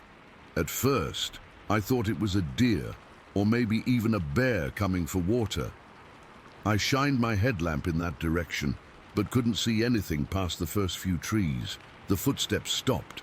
Then I heard splashes, like someone was tossing rocks into the creek. Not big splashes, just little plops, one after another. Plop, plop, plop. Hello? I called out, thinking maybe another hiker had set up nearby. No response. The splashing continued for maybe a minute, then stopped. I sat there frozen, my heart starting to pound. It didn't feel like normal animal behavior. Bears don't throw rocks, neither do deer, and the footsteps had sounded heavy, deliberate. I decided it was probably just some animal I couldn't identify, or maybe water-shifting rocks in the creek bed. I put out my fire properly, used the bathroom one last time, and crawled into my tent. I left my boots in the vestibule, zipped everything up tight, and nestled into my sleeping bag. Despite feeling a bit unsettled, I eventually drifted off to sleep with the creek's white noise in my ears. I don't know what time it was when I woke up. Maybe 1 or 2 in the morning. The first thing I noticed was the silence. The creek was still flowing, but all the other night sounds, the insects, the occasional owl, the rustling leaves, were completely gone. It was that unnatural silence that makes the hair on your neck stand up. Then I heard it. A loud crack against a tree trunk, maybe 30 feet from my tent. The sound was so sudden and sharp, it made me jolt upright in my sleeping bag. Before I could process what was happening, I heard something hit the ground just a few feet from my tent with a heavy thud. A rock. Someone or something had thrown a rock near my tent. "Who's there?" I called out, trying to sound authoritative, despite the tremor in my voice. Silence. Then another crack, as something hit a tree on the opposite side of my camp. Then a thud, as another rock landed close to my tent. My heart was racing so fast I could barely breathe. I grabbed my flashlight, but was terrified to open my tent. What if someone was out there waiting for me to emerge? What if it was a bear or mountain lion trying to scare me out? I flashed my light through the thin fabric of the tent, sweeping it back and forth, but it only created weird shadows that made everything more frightening. For what felt like an hour but was probably only a few minutes, I sat frozen in my tent, ears straining for any sound of movement or breathing.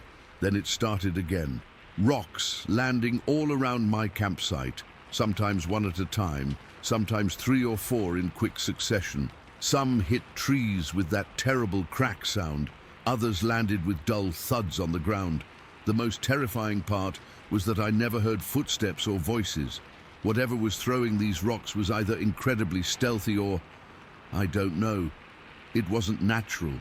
The rocks seemed to be coming from all different directions, sometimes simultaneously, as if I was surrounded by multiple things. At one point, a rock landed directly on top of my tent, sliding down the rainfly and landing in the dirt. I nearly screamed. I was shaking uncontrollably by this point, clutching my pocket knife in one hand and my flashlight in the other. Not that either would do much good against whatever was out there. This continued for at least an hour. Rocks hitting trees, landing on the ground, some splashing into the creek. The whole time, complete silence otherwise. No footsteps, no breathing, no voices, just rocks flying through the air from unseen hands. I kept thinking it would stop, that whatever was out there would get bored and leave, but it just kept going. I considered making a run for it, but the thought of leaving the flimsy protection of my tent and running through dark woods while being pelted with rocks terrified me more than staying put. Eventually, exhaustion overtook fear, and I must have drifted into a fitful sleep, clutching my knife. I remember having bizarre dreams about being watched by something hiding in the trees, just beyond where my eyes could focus. When I woke up, early dawn light was filtering through my tent. The first thing I noticed was the silence again, but this time it was just the normal morning quiet of the forest. Birds were starting to chirp. The creek bubbled peacefully.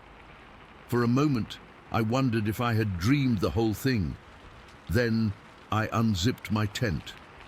Rocks, dozens of them scattered all over my campsite. Rocks that had absolutely not been there the previous evening when I set up camp. I had cleared the area before pitching my tent. That's basic camping procedure. But now, there were rocks everywhere, ranging from the size of golf balls to a few as big as my fist. As I stepped out of my tent, my blood ran cold. The rocks weren't just randomly scattered. Many of them formed a rough circle around my tent, like some kind of perimeter. It wasn't a perfect circle, but it was deliberate enough that there was no way it could be natural. Some rocks were piled on top of each other in small cairns. Others were spaced at weirdly consistent intervals. I've been in the wilderness enough to know that this wasn't the work of animals. This wasn't natural. Someone, or something, had spent the night systematically throwing rocks at my camp and then arranged others in this bizarre pattern while I slept. I didn't bother with breakfast. I didn't even boil water for coffee. I just stuffed everything into my backpack as quickly as possible, hands shaking so badly I could barely roll up my sleeping pad. The entire time, I felt watched. My eyes kept darting to the tree line, expecting to see something staring back at me. But there was nothing visible, just the overwhelming sensation of hostile eyes tracking my every move. As I shouldered my pack and prepared to leave, I noticed one final detail that still makes my skin crawl. On the other side of the creek, where I'd heard those first footsteps the night before, there were several large, oddly shaped depressions in the mud by the water's edge. They were partially filled with water now, but they looked almost like footprints, except they were huge, easily twice the size of my boot, and had a strange shape I couldn't quite make out from where I stood. I didn't cross the creek to investigate. I didn't take pictures. I just wanted to get the hell out of there. I hiked out faster than I've ever moved on a trail, constantly looking over my shoulder. The entire time, I couldn't shake the feeling that I was being followed, that something was pacing me just out of sight in the trees. What bothers me most is how the rocks came from different directions all at once. One person couldn't have done that. Even a group of people would have made noise moving around in the dark. And why? Why not just confront me or steal my gear if they were humans?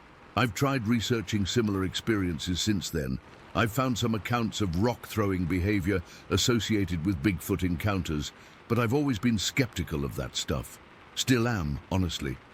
But whatever happened to me that night in Yosemite wasn't normal wildlife behavior, and it wasn't typical human behavior either. I still go hiking, but never alone anymore. And I've never gone back to that part of Yosemite. Some nights, when I'm falling asleep, I still hear that sound, rocks hitting trees, landing on the ground around me. And I wonder what would have happened if I'd left my tent that night, or if the rocks had been aimed at me instead of around me. Whatever it was, it seemed to be sending a message.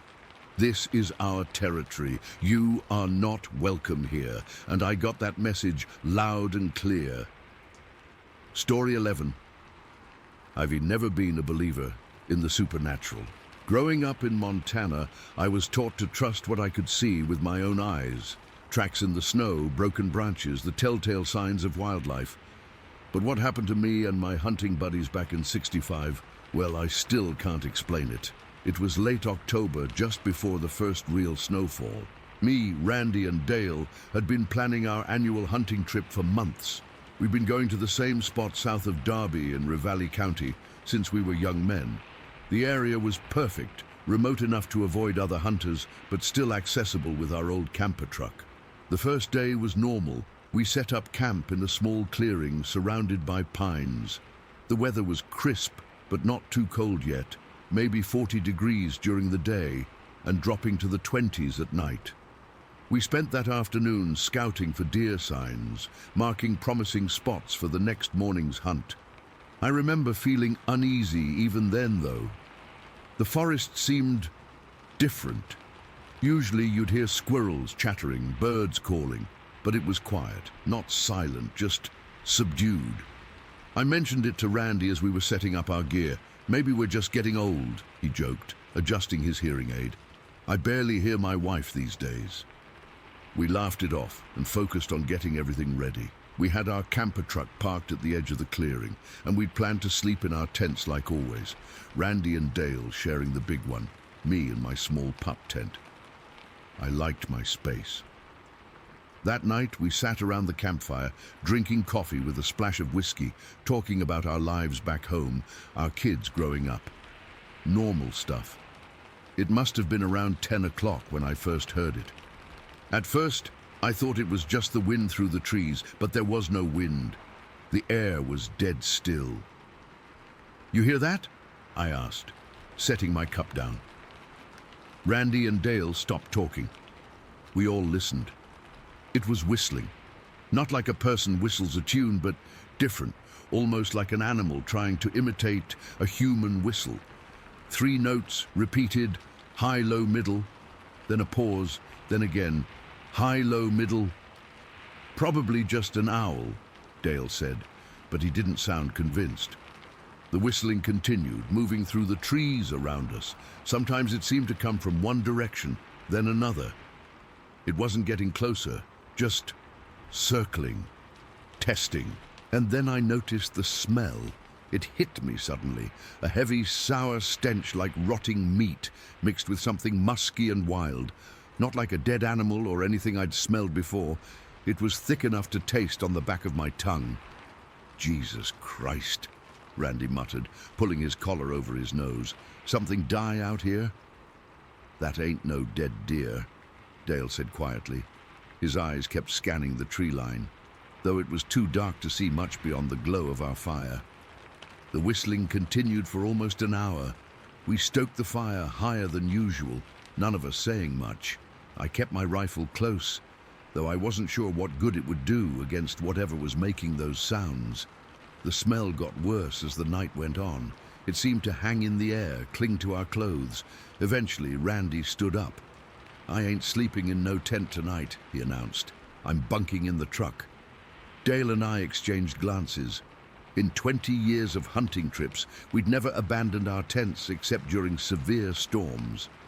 "Might be a good idea," I agreed, trying to sound casual. "Supposed to get colder tonight anyway." We doused the fire and piled into the camper truck, locking the doors behind us. None of us mentioned why we were really doing it. The whistling continued outside, sometimes closer, sometimes farther away. The smell seeped into the truck despite the closed windows. I don't think any of us slept much that night. I kept my rifle across my lap, staring out the window into darkness. Once, around 3 in the morning, I saw what looked like movement at the edge of our campsite. Just a shadow passing between trees, but bigger than a deer or even a bear, taller, more upright. When morning finally came, the whistling had stopped and the smell had mostly dissipated. We were quiet as we made breakfast, all of us tired and on edge. "Maybe we should head back," Dale suggested as he poked at the fire, "and tell everyone we got scared off by some whistling." Randy scoffed. "No way. We've got 3 more days, and I intend to bag a buck before we leave." I wasn't sure how I felt. Part of me wanted to get the hell out of there, but another part was curious. What had been out there in the dark? We decided to scout the area around camp, looking for any signs of what had circled us. We headed east first, toward a small creek, about half a mile from our clearing. The ground was mostly hard, covered with pine needles and fallen leaves. But as we approached the creek, we hit a stretch of softer earth still damp from recent rain. That's where we found them. Footprints, a line of them coming up from the creek and heading north. I've been tracking animals all my life. I know what bear tracks look like, what elk leave behind, how to tell the difference between a wolf and a large dog.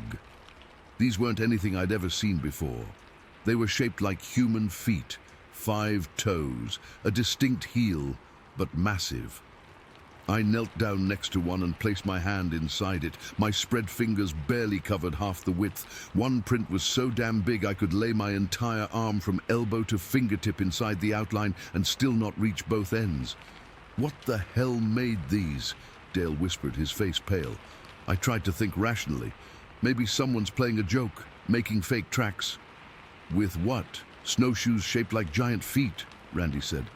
"And who'd be out here doing that? We haven't seen another soul for miles." I examined the prints more carefully. Whatever made them was heavy. The impressions were deep, pushing almost 2 inches into the soft earth. The stride length was enormous too, nearly 6 feet between each step. "Look at how fresh these are," I pointed out. The edges were still sharp, not crumbled or washed by rain. "These were made last night." We followed the tracks north for about a quarter mile before they disappeared onto rocky ground. None of us spoke much. What was there to say? When we got back to camp, we had a decision to make. "I say we stay," Randy insisted. "Whatever it is, it didn't bother us last night, even though it was close. Probably just curious." Dale looked doubtful. "Those aren't normal tracks, Randy. That's not a bear or mountain lion or anything that's supposed to be in these woods." I was torn. The rational part of my mind kept trying to find explanations. A hoax, some unknown animal, anything but what I was starting to suspect. "Let's stay one more night," I finally said. "But we sleep in the truck again, keep watches, and we all stay armed." That day's hunting was a waste. We were too distracted, jumping at every sound. The forest seemed even quieter than before, like all the normal wildlife had cleared out. We didn't see a single deer, not even tracks. As sunset approached, we headed back to camp early and secured everything. We built up the fire bigger than usual and moved the truck so its headlights could illuminate more of the clearing if needed. The whistling started again just after dark. Same pattern as before, high, low, middle, pause, repeat. This time it seemed to be coming from multiple directions, like there was more than one source. "There's 2 of them," Dale whispered, his knuckles white around his rifle. The smell returned too, that same heavy stench. I kept scanning the tree line with my flashlight, but all I could see was darkness between the pines. Around midnight, Randy suddenly grabbed my arm and pointed. At the very edge of where our firelight reached, I saw something move, just for a second, a large, dark shape slipping between trees. It was tall, at least 7 or 8 feet, and moved with a fluid grace that no bear possesses. "Did you see that?" Randy's voice was barely audible. I nodded, raising my rifle instinctively. The whistling intensified, now coming from both sides of our camp. The shapes kept to the darkness, just beyond where we could see clearly. Occasionally we'd catch glimpses, a massive silhouette, something large moving on 2 legs. Then suddenly the whistling stopped. The silence was somehow worse. "They're still out there," Dale whispered. "I can smell them." We huddled in the truck all night, taking turns keeping watch. None of us slept. Twice more, I saw movement at the edge of our camp. Large shapes moving upright between the trees. Once, I swear I saw eyes reflecting our firelight, not low to the ground like a bear's, but high up, at least 7 feet off the ground. When dawn finally broke, we didn't even discuss it. We packed up camp in record time, leaving behind some supplies in our haste. No one suggested staying for the full trip. Whatever bravado Randy had shown earlier was gone. As we were loading the last of our gear, Dale froze, staring at something on the ground near where we'd had our fire. "Guys," he said, his voice cracking, there, pressed into the soft ash and dirt around our fire pit, was a single massive footprint, the same as those we'd found by the creek. 5 toes. Huge. It hadn't been there the night before. Whatever had been whistling in the dark had walked right into our camp while we hid in the truck. We drove out of there in silence, each lost in our own thoughts.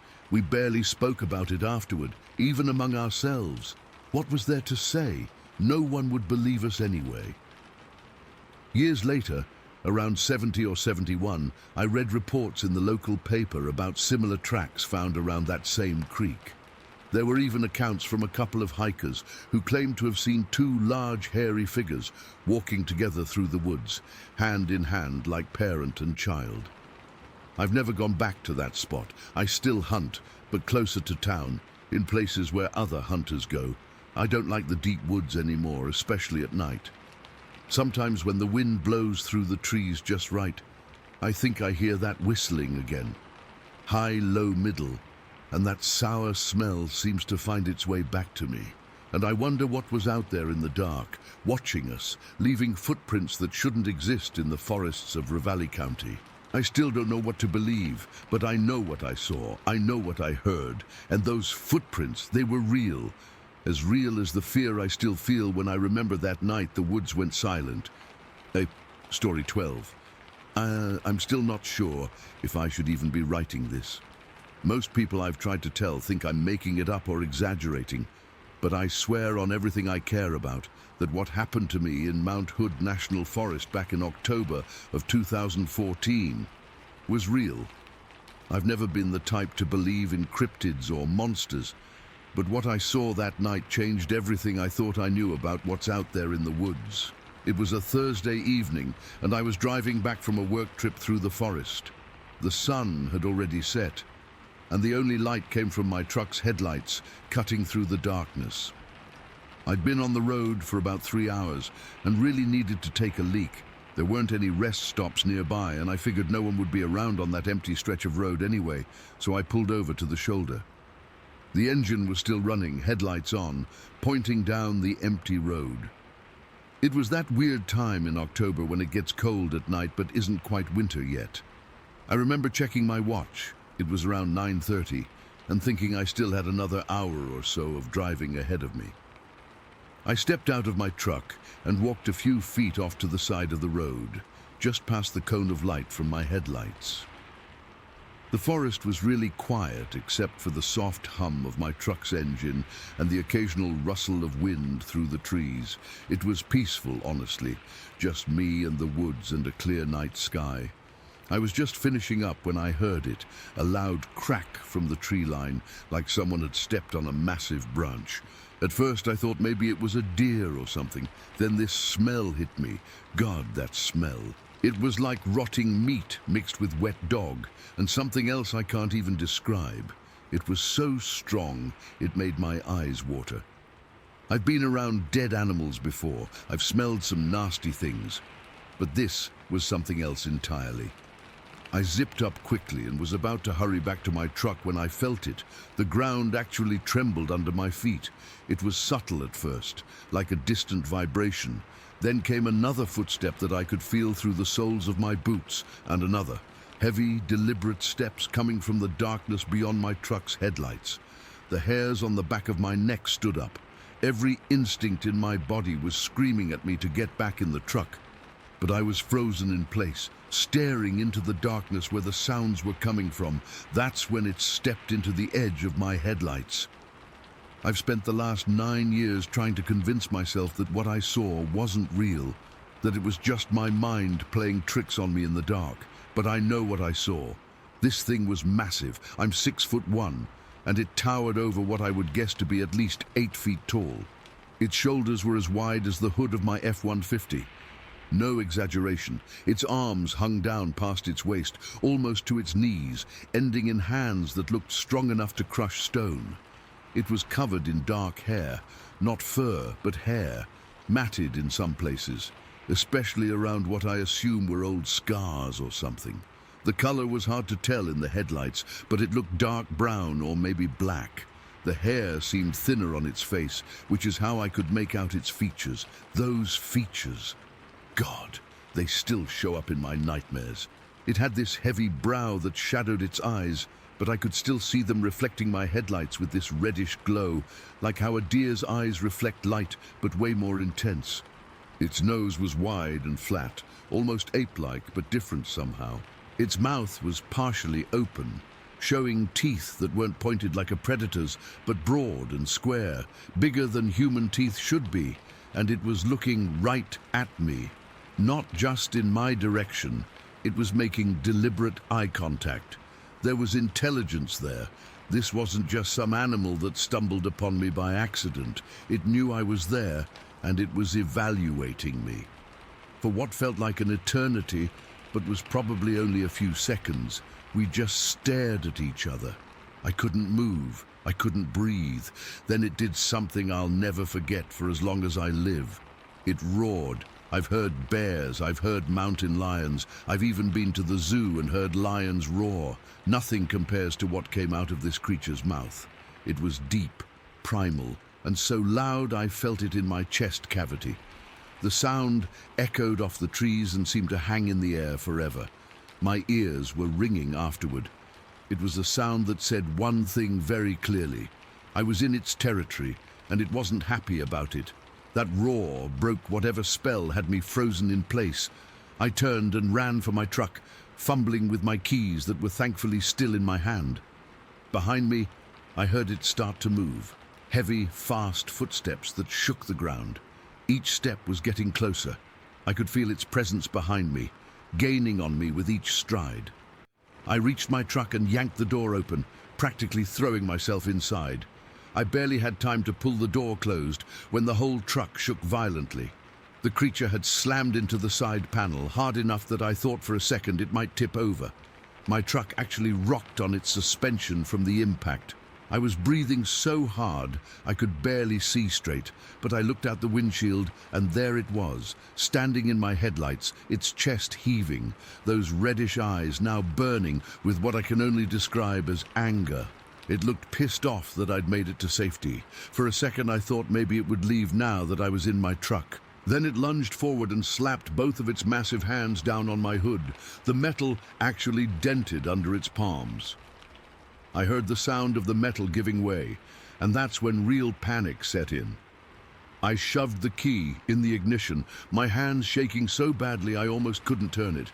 The engine roared to life, and I stomped on the accelerator without even checking if I was in drive. Thankfully, I was. The truck lurched forward, and the creature stumbled back, seemingly surprised by the sudden movement. I didn't ease up on the gas. The wheels spun against the gravel shoulder before finding traction, and I shot forward down the road. In my rearview mirror, I saw the creature disappear into the trees with a crash of breaking branches. I drove like a maniac, way over the speed limit, checking my mirrors constantly. Every shadow on the road made me flinch. That smell, that awful, sour, musky smell, clung to my clothes, even though the creature had never touched me. It was like it had marked me somehow, just by being near. Even when I reached the main highway and saw other cars, I couldn't calm down. My hands were shaking so badly, I had to pull over at a gas station to collect myself. The attendant asked if I was okay, said I looked like I'd seen a ghost. I almost laughed. What I'd seen was much worse than a ghost. When I got home, I took the longest shower of my life, trying to get that smell off me. I threw away the clothes I'd been wearing. I couldn't explain to my wife why I was so shaken up. I tried once, but the words sounded crazy even to me. She assumed I'd almost gotten in an accident or something, and I let her think that. The next day, I went to check out my truck in the daylight. There were dents on the hood. 2 distinct hand-shaped impressions pushed into the metal. The side panel was dented too, right where it had slammed into the truck. I told people at work I'd hit a deer. I've spent hours researching what I might have seen. Bigfoot, Sasquatch, whatever you want to call it, the descriptions match what I encountered. I never believed those stories before. I thought they were made up by attention seekers or people who mistook bears for something else. Now I don't know what to believe anymore. I avoid driving through forests at night now. I've turned down camping trips and hunting invitations. My friends think I've gotten soft, but they don't understand. That thing was real. It was intelligent, and worst of all, it was angry. Sometimes I still wake up in the middle of the night, hearing that roar in my dreams, feeling the ground shake under those massive footsteps. The memory of those glowing eyes staring at me through my windshield is burned into my brain. I don't know if it was the only one of its kind, or if there are more out there. I don't know if it would have killed me if it had caught me. All I know is that I never want to find out. The forests aren't empty, and not all the monsters are made up. Some of them are 8 feet tall with arms, strong enough to dent metal and roars that echo through the mountains. I still drive through Mount Hood National Forest sometimes. I have to for work, but always in daylight, always with my doors locked, and always with one eye on the tree line. Because I know what's out there now, watching and waiting in the shadows between the trees. Story 13. I've hesitated posting this for a long time because I know how it sounds, but I need to get this off my chest, and I figure you guys might actually believe me. This happened on June 2nd, just a few months ago, and I'm still trying to make sense of it. My mom had been exploring this remote spot in the woods about an hour from our house. She'd gone there overnight with some friends a few days before and kept talking about how active the area was. At the time, I didn't really get what she meant by active. I just knew she was into this kind of stuff and thought it might be fun to check out. So that morning, we packed some snacks, water bottles, and a couple of those cheap disposable cameras. My mum insisted we might need evidence. The drive there was pretty normal, just us talking about school ending soon and summer plans. But I remember how my mum kept getting more serious the closer we got, going over these rules about staying close and not wandering off. When we finally parked, her friends Matt and Karen pulled up in their Jeep behind us. They said they'd wait by the vehicles while Mom showed me the spot she wanted me to see. I remember thinking it was weird how tense everyone seemed for just a hike in the woods. The 2-track road we walked down wasn't much more than a pair of tire ruts with overgrown grass between them. The trees on either side were crazy thick, mostly pine and some kind of fir that made everything dark, even though it was like 11 in the morning. Mom kept stopping every few yards, looking around and listening. I was starting to get annoyed because we'd barely walked 10 minutes and had stopped like 5 times already. "We're getting close to the clearing," she whispered, which I thought was dumb, because why whisper in the middle of nowhere? But something about how serious she looked made me whisper back when I asked if she was okay. "Just stay alert," she said. "This is exactly where I heard things last night." That's when it happened. This sound came from the thick brush maybe 20 yards to our right. I've spent weeks trying to figure out how to describe it. It wasn't like any animal I've ever heard. It started as this high-pitched whistle, but then it changed into this weird vibrating whine. And then it had this wet, gurgling quality to it, like someone was trying to whistle underwater while also humming. The sound made the hair on my arms stand up instantly. Before I could even react to that, 3 clear whistles, exactly like a person would make, like wee, wee, wee, came from up on the hillside to our left. These weren't bird calls or anything natural. They sounded intentional, like signals. Mom grabbed my arm so hard it left marks. Her face went completely white. "We need to go back. Now." Her voice was shaking, but something about those sounds, I don't know what came over me. Maybe it was curiosity, or maybe just stupid teenage rebellion, but I pulled away from her and took a few steps toward where that first weird gurgling whistle had come from. "What are you doing?" she hissed. "I said we need to leave." "I just want to see what made that noise," I said, moving closer to the brush. That's when I noticed the trees about 30 feet in. Two of them were shaking violently, not like in a wind. There wasn't any breeze that day. These trees, which were pretty thick, maybe 8 inches around, were being shaken so hard their tops were whipping back and forth. Something was physically shaking them. I pushed forward through some ferns, ignoring my mom, who was now frantically calling for me to come back in a loud whisper. As I got closer, maybe 40 feet from the shaking trees, I saw it. Between the tree trunks was what I can only describe as a juvenile Bigfoot. I know how that sounds, but there's literally no other way to describe what I was looking at. It was standing upright, about 5 feet tall, covered in dark brown hair or fur that looked matted in places. Its arms were incredibly long, reaching almost to its knees. The face was, I don't know, not quite human, not quite ape. The forehead sloped back and the jaw jutted forward, but the eyes looked almost human, and it was making that sound, that bizarre gurgling whistle, right at me. I was completely frozen. My brain couldn't process what I was seeing. I think I stopped breathing for a few seconds. Then, like an idiot, I shouted back to my mom, "I found it, Mom! There's a little Bigfoot right here." The moment I spoke, the creature's head snapped toward me. Our eyes met for maybe 2 seconds, but it felt like forever. I've never felt so seen, like it wasn't just looking at me, but understanding me. Then everything happened really fast. The creature turned away and started hitting the trees with its arms with such force that I could feel the impacts through the ground. It was like someone was taking a baseball bat to them. Then it dropped to all fours and crashed through the undergrowth away from me. The speed was unbelievable. It covered ground faster than a running person, smashing through bushes and ferns like they weren't even there. I stood there in shock until my mom grabbed me and started pulling me back toward the road.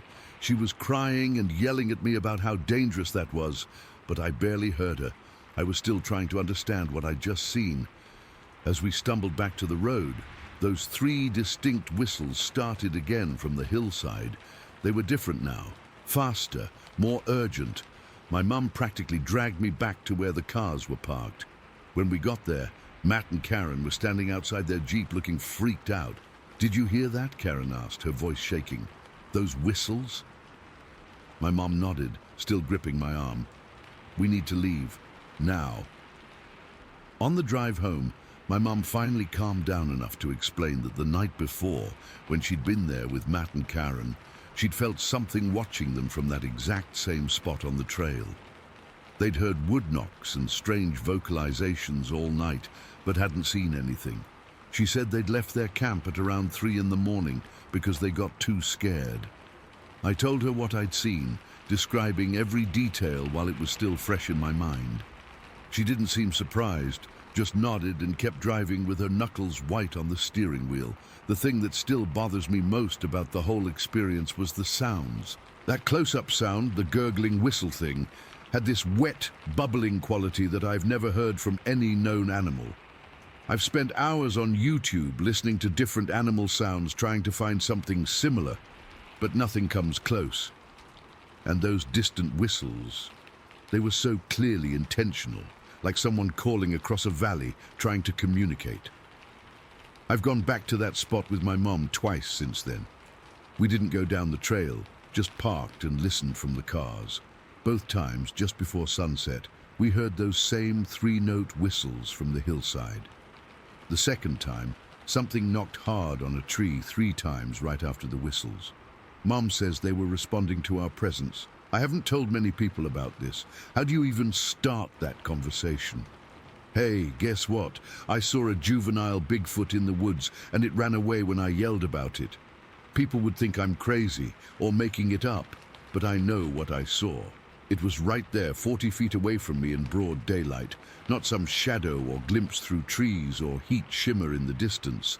It was a solid, physical creature making that impossible sound and shaking those trees with enough force to make the ground vibrate.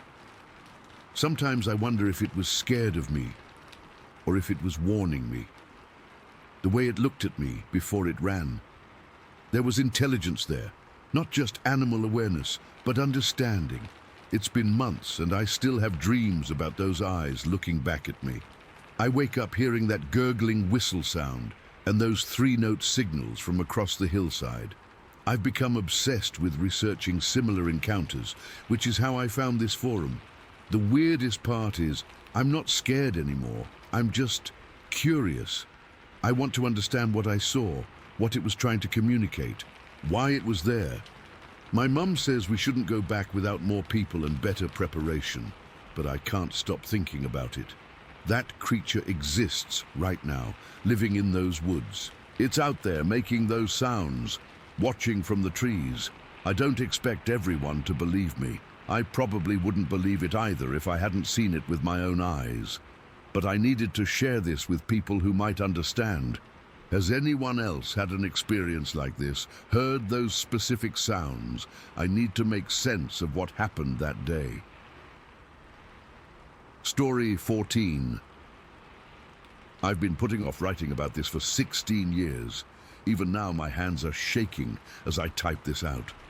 I'm not a writer, just a cattle farmer from Adair County, Oklahoma, and I've never been one for tall tales or making stuff up. Ask anyone who knows me, I'm the guy who rolls his eyes at ghost stories and alien abductions, or at least I was, until April of 2007. It happened on a Thursday night, I remember, because I'd been watching that new show, Are You Smarter Than a Fifth Grader?, before heading out to check on a heifer that looked like she might be calving soon. Nothing unusual about the evening. Warm spring air, clear sky with a full moon bright enough that I didn't even need my flashlight for most of the walk to the barn. I finished up around 10 p.m., made sure the heifer was comfortable, and started heading back to the house. That's when I first noticed something was off. My cattle, normally settled down for the night by then, were acting jumpy, restless. They were bunching up in the middle of the pasture instead of spreading out like they usually do. At first I figured maybe a coyote was lurking around, or possibly a mountain lion. We get both out here sometimes, but then I heard it. Footsteps. Heavy, deliberate footsteps coming from the tree line at the far end of my pasture. Now, I know what deer sound like moving through woods. I know what bears sound like, though we rarely get them here. These weren't either of those. These were bipedal footfalls, something walking on two legs, not four. My first thought was trespassers, maybe poachers or teens messing around on my property. I ducked down along the fence line, not wanting to get spotted until I knew what I was dealing with. The footsteps got louder, closer. Whatever it wasn't trying to be quiet. Then I saw it. Under that bright April moon, I watched something step out from between the trees that made my blood run cold. It was massive, easily over 7 feet tall, maybe closer to 8, and it was walking upright on two legs, striding directly toward my cattle with purpose. I'm not a small man, 6 foot even, and I've been working this farm for 30 years. But this thing made me feel tiny. It had dark brown hair covering its body, shaggy and thick, especially around the shoulders. The moonlight was catching it just right so I could see everything. Its head wasn't round like a human's, more conical, with a heavy brow ridge. The face was broad and flat, almost like it had been pressed in. The arms were long, too long, hanging down past where knees would be on a person, and it moved with this strange rolling gait, powerful but somehow fluid. My cattle sensed it immediately. They started moving away fast, bunching up tighter and trotting toward the far end of the pasture. All except for one, a smaller calf, maybe 3 months old, that had been sleeping away from the main group. What happened next still gives me nightmares. That thing, and I'm struggling to call it anything but a creature, suddenly changed its pace. It went from this deliberate walk to a full sprint in an instant. The speed was shocking. I've seen deer bolt. I've seen coyotes chase rabbits, but this was different. This thing covered 30 yards in seconds. It reached the calf before the poor animal could even properly get to its feet. With one massive hand, and I could clearly see it had hands, not paws, it grabbed the calf by the neck and lifted it up, just lifted it clean off the ground like it weighed nothing. This was a calf that would have been at least 100 pounds. Then, with its other arm, it made this quick jerking motion downward. There was a crack that echoed across the pasture, a sound I've unfortunately heard before when livestock break their necks in accidents. It was that same sickening sound, only deliberate, calculated. The calf went limp instantly. The creature held it there for a moment like it was inspecting its kill, then let out this low grunt that was unlike anything I've ever heard. Not quite a growl, not quite human, somewhere horribly in between. Then it casually threw the dead calf over its shoulder and turned back toward the woods. I didn't move. I couldn't move. I was frozen in place, pressed against that fence post, my heart hammering so hard I was sure it would hear me. I watched it walk back into the trees, carrying my dead calf like it was nothing more than a sack of feed. Only after I couldn't hear those footsteps anymore did I realize I'd been holding my breath. My legs were shaking so bad I had to sit down right there in the dirt. I stayed there for at least 20 minutes, terrified it might come back, terrified to move. When I finally made it back to the house, I locked every door, loaded my shotgun, and sat up all night with every light on. I didn't tell my wife what I'd seen, just said I was worried about predators and wanted to keep watch. I couldn't bring myself to say what I'd actually witnessed. Who would believe me? The next morning, once the sun was fully up, I went back out to that pasture. Part of me was hoping I'd dreamed the whole thing, that maybe I'd fallen asleep in the barn and had some vivid nightmare. But the evidence was right there. The grass was flattened where the creature had walked. There were footprints, honest-to-God footprints, 17 inches long if they were an inch. They weren't bear prints, weren't human prints, weren't anything I could identify. They were wide across the front with 5 toes, narrower at the heel. Deep, too. Whatever made them was heavy. And then there was the blood. Not much, just a few dark splatters where the calf had been killed. No drag marks, though, just footprints leading back to the woods, spaced farther apart now that it was carrying its prize. I followed those tracks to the tree line, but stopped there. Something inside me just screamed not to go any further. I'm not a coward. I've faced down angry bulls and mountain lions before. But everything in my body told me not to follow those tracks into those woods. Later that day, I reported a missing calf to the county sheriff. Said it must have been coyotes or maybe a mountain lion. What else could I say?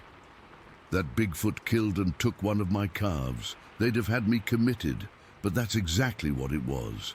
I've spent the last 16 years trying to rationalize what I saw. Maybe it was a bear standing on its hind legs. No bear moves like that, kills like that. A man in some kind of costume.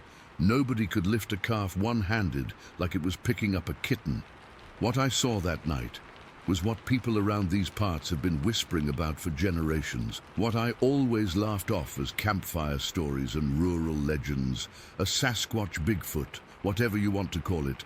The thing that haunts me most isn't just what it did, but how it did it. This wasn't some mindless animal killing for territory or out of fear. This was calculated, deliberate. It knew exactly what it was doing, hunting, killing, taking its prey. It showed intelligence, purpose. I've read about predators since then, studied them, trying to understand. Big cats suffocate their prey, bears maul and tear, wolves chase and wear down. But this thing, it knew exactly how to kill quickly and efficiently. One motion, minimum energy expended. That takes knowledge, experience. How many times has it done this before? How many other farmers have lost livestock and blamed it on conventional predators? And worse, what if it decides easier prey is available? I've never told this story publicly until now. My neighbors would think I'm crazy or lying. The few times I've tried to hint at it with close friends, I could see the disbelief in their eyes. But I know what I saw. I've installed better fencing since then. Motion-activated lights all around the property. I keep my rifle cleaned and loaded. And I never walk my pasture at night without a powerful spotlight and that rifle in my hands. Sometimes, when I'm out checking fences near those same woods, I feel like I'm being watched. The hair on the back of my neck stands up, and I get this sick feeling in my gut. The cattle still sometimes get agitated facing that tree line, especially on full moon nights. I don't know if it's still out there or if it was passing through. I don't know if there are more of them. All I know is that what I saw that April night was real. It happened, and no scientist or skeptic will ever convince me otherwise. I used to laugh at Bigfoot stories too. I'm not laughing anymore. Story 15. It was a Friday night, and me, Dylan and Jake were bored out of our minds. Yakima isn't exactly a happening place for teenagers. We'd usually just drive around, maybe find a spot to hang out, talk about whatever. That night, we ended up taking Jake's old Honda Civic down this gravel road outside town. There was this big open field we'd been to a few times before. Nothing special about it, just a wide open space with forest on the far side. Good place to chill, look at stars, whatever. We parked along the edge of the field around 11 that night. It was pretty dark. No moon, just stars. We had the windows down, music playing quietly, just bullshitting about school and girls and typical teenage stuff. The night was cool, but not cold yet. Typical October weather for that part of Washington. I remember we were talking about this girl Dylan liked when we heard it. The first roar. I can't even begin to describe that sound properly. It wasn't like anything I'd ever heard in my life. Not a bear, not a cougar, not anything I could place. It was this deep, guttural bellow that seemed to echo across the entire field. It came from the far side, from the tree line maybe half a mile away. We all shut up immediately. Jake turned the music off.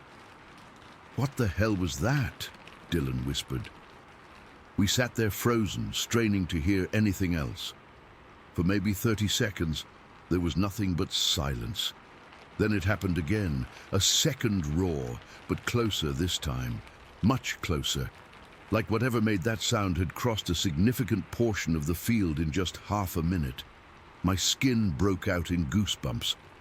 I remember my mouth going completely dry. "We should go," I said, but none of us moved. It was like we were paralyzed just listening. The third roar nearly made me piss myself. It was right there, at the edge of the field near the tree line, maybe 100 yards from us, close enough that we could feel it in our chests. Jake turned on the headlights without saying anything. The beams cut through the darkness, but only reached so far. The field was bathed in this weird half-light, but beyond that was pure blackness. That's when I saw them. Eyes. 2 glowing red eyes shining from the darkness at the edge of the trees. They were set wide apart, much wider than a person's eyes would be, and they were high off the ground, like whatever this thing was stood well over 6 feet tall, maybe even 7 or 8. "Do you see that?" I whispered. I didn't need to point. We all saw it. As our eyes adjusted, I could make out a shape against the tree line. It was massive, wide shoulders, thick body. It was covered in what looked like hair or fur. In the dim light and at that distance, I couldn't make out clear details, but the silhouette was unmistakably there, and it was nothing like a bear or any animal I'd ever seen. Another roar ripped across the field. This time, we could see it come from the direction of those glowing eyes. The sound was so powerful, I felt it in my chest, like standing too close to a massive speaker. It wasn't just loud, it was primal, ancient. It triggered something deep in my brain that said, run. But we didn't run, not yet. We sat there watching as this thing paced at the edge of the trees. Back and forth, those red eyes never leaving us. I remember thinking it was studying us, deciding what to do. That's when the smell hit us. It rolled across the field like a physical wave. This foul, musky odor that's impossible to describe accurately. It was like rotting meat mixed with wet dog, and something else, something I can't even put into words. It was so strong, it made my eyes burn. I could taste it in the back of my throat, coating my tongue. I gagged, and I heard Dylan doing the same beside me. "What the fuck? What the fuck?" Jake kept repeating under his breath. His hands were gripping the steering wheel so tight, his knuckles were white. The thing at the tree line made a different sound then. This deep, huffing noise, like it was breathing heavily, drawing in air. After each inhale came another huff, powerful enough that I swear I could feel the air vibrate. We heard branches breaking, not small twigs, but the crack of substantial limbs. Whatever this thing was, it was strong, powerful enough to snap tree branches with casual ease. It moved slightly, and the moonlight caught more of its outline. I'll never forget the sheer size of it. The shoulders were broader than any human I'd ever seen, and its arms hung down past where knees would be on a person. The head looked almost conical, coming to a point at the top. But those eyes, those glowing red eyes, they're what haunt me the most. I don't know how long we sat there watching it. Time seemed to stretch and compress all at once. It could have been 5 minutes or 50. But eventually, the thing let out another roar, so loud and so powerful that the windows of Jake's car actually vibrated. That broke our trance. "Go! Go! Go!" Dylan shouted, and Jake didn't need to be told twice. He started the engine, threw the car into reverse, and we backed up so fast we nearly went into the ditch beside the gravel road. He managed to swing the car around, tires spitting gravel everywhere. As we turned to speed away, I looked back one last time. The creature was still there, those red eyes still watching us, but it had moved closer to the edge of the field, much closer than before, like it had been approaching while we sat there paralyzed with fear. Jake floored it down that gravel road, the little Honda bouncing and sliding as we fled. None of us spoke. The only sound was our breathing, all of us practically hyperventilating, and the engine straining as Jake pushed it well beyond what that old car was meant to handle. We didn't stop until we reached the main highway. Jake pulled over, and we all just sat there shaking. The smell was still in our nostrils, on our clothes, that rancid, musky odor that seemed to cling to everything. "What the hell was that?" Dylan finally asked, his voice cracking. None of us had an answer, or maybe we did, but we were too scared to say it out loud. We drove back to town in silence. When Jake dropped me off at my house, I remember him saying, "We don't tell anyone about this, they'll think we're crazy." Dylan and I nodded in agreement. That night, I couldn't sleep. Every time I closed my eyes, I saw those glowing red ones staring back at me.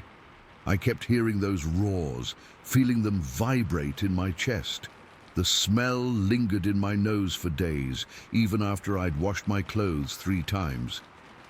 The next day, we met up and tried to make sense of what happened. We agreed on what we'd seen, the massive shape, the glowing eyes, heard the roars, but none of us wanted to put a name to it.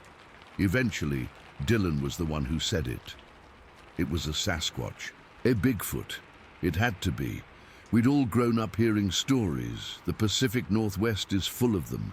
Yakima and the surrounding areas have a long history of sightings. But like most people, we'd always thought they were just stories, myths, not something real that could stand at the edge of a field and stare at you with glowing red eyes. A week later, curiosity got the better of us, and we decided to go back during daylight hours. It took some convincing. None of us was eager to return, but we figured it would be safe in the daytime. The field looked so ordinary in the sunlight, just a wide open space of grass and weeds, bordered by trees. We walked across it cautiously, heading toward the spot where we'd seen the creature. At the tree line, we found something that made my blood run cold. Footprints. Massive footprints pressed deep into the soft earth. They were easily 15 inches long and proportionally wide. The stride between them was enormous, far greater than any human could manage, and there were broken branches scattered around, some as thick as my arm, snapped like twigs. We didn't stay long after finding those. None of us wanted to be there when the sun started to go down. It's been years now since that night, but I still think about it all the time. I've researched Sasquatch sightings extensively since then, and what we experience matches countless other reports. The roars, the red eyes, the overwhelming smell, the massive size. I know what we saw. I've never gone back to that field. Neither have Dylan or Jake. We don't talk about it much anymore, but occasionally one of us will bring it up. usually after a few beers, just to confirm with each other that it really happened, that we didn't all hallucinate the same thing. The hardest part isn't convincing other people it was real. I've mostly given up on that. The hardest part is living with the knowledge that there are things out there, things that science says don't exist, but they do. That creature was real. Those roars were real. Those eyes watching us from the darkness were real. Sometimes at night, when I'm alone and it's quiet, I swear I can still hear that roar echoing across the field. I can still smell that musky odor, and I can still feel those red eyes watching me, even now, all these years later. I don't know what it wanted, or why it didn't come closer. Maybe we got lucky. Maybe it was just curious, or maybe it was warning us to stay away from its territory. Whatever it was doing, it worked. I've never been back to that spot, and I never will. Some things you see once in your life, and that's enough. More than enough. Story 16. I still have trouble talking about what happened that day in April of '72. It's been over 50 years, but I remember it clearer than most things that happened last week. Some experiences just burn themselves into your memory, you know? My girlfriend Beth and I were pretty serious backpackers back then. We were both students at the University of Colorado in Denver, and whenever we had a free weekend, we'd grab our gear and head out to the mountains. That particular weekend, we decided to check out Lost Creek Wilderness. If you've never been there, it's this beautiful area about 2 hours southwest of Denver.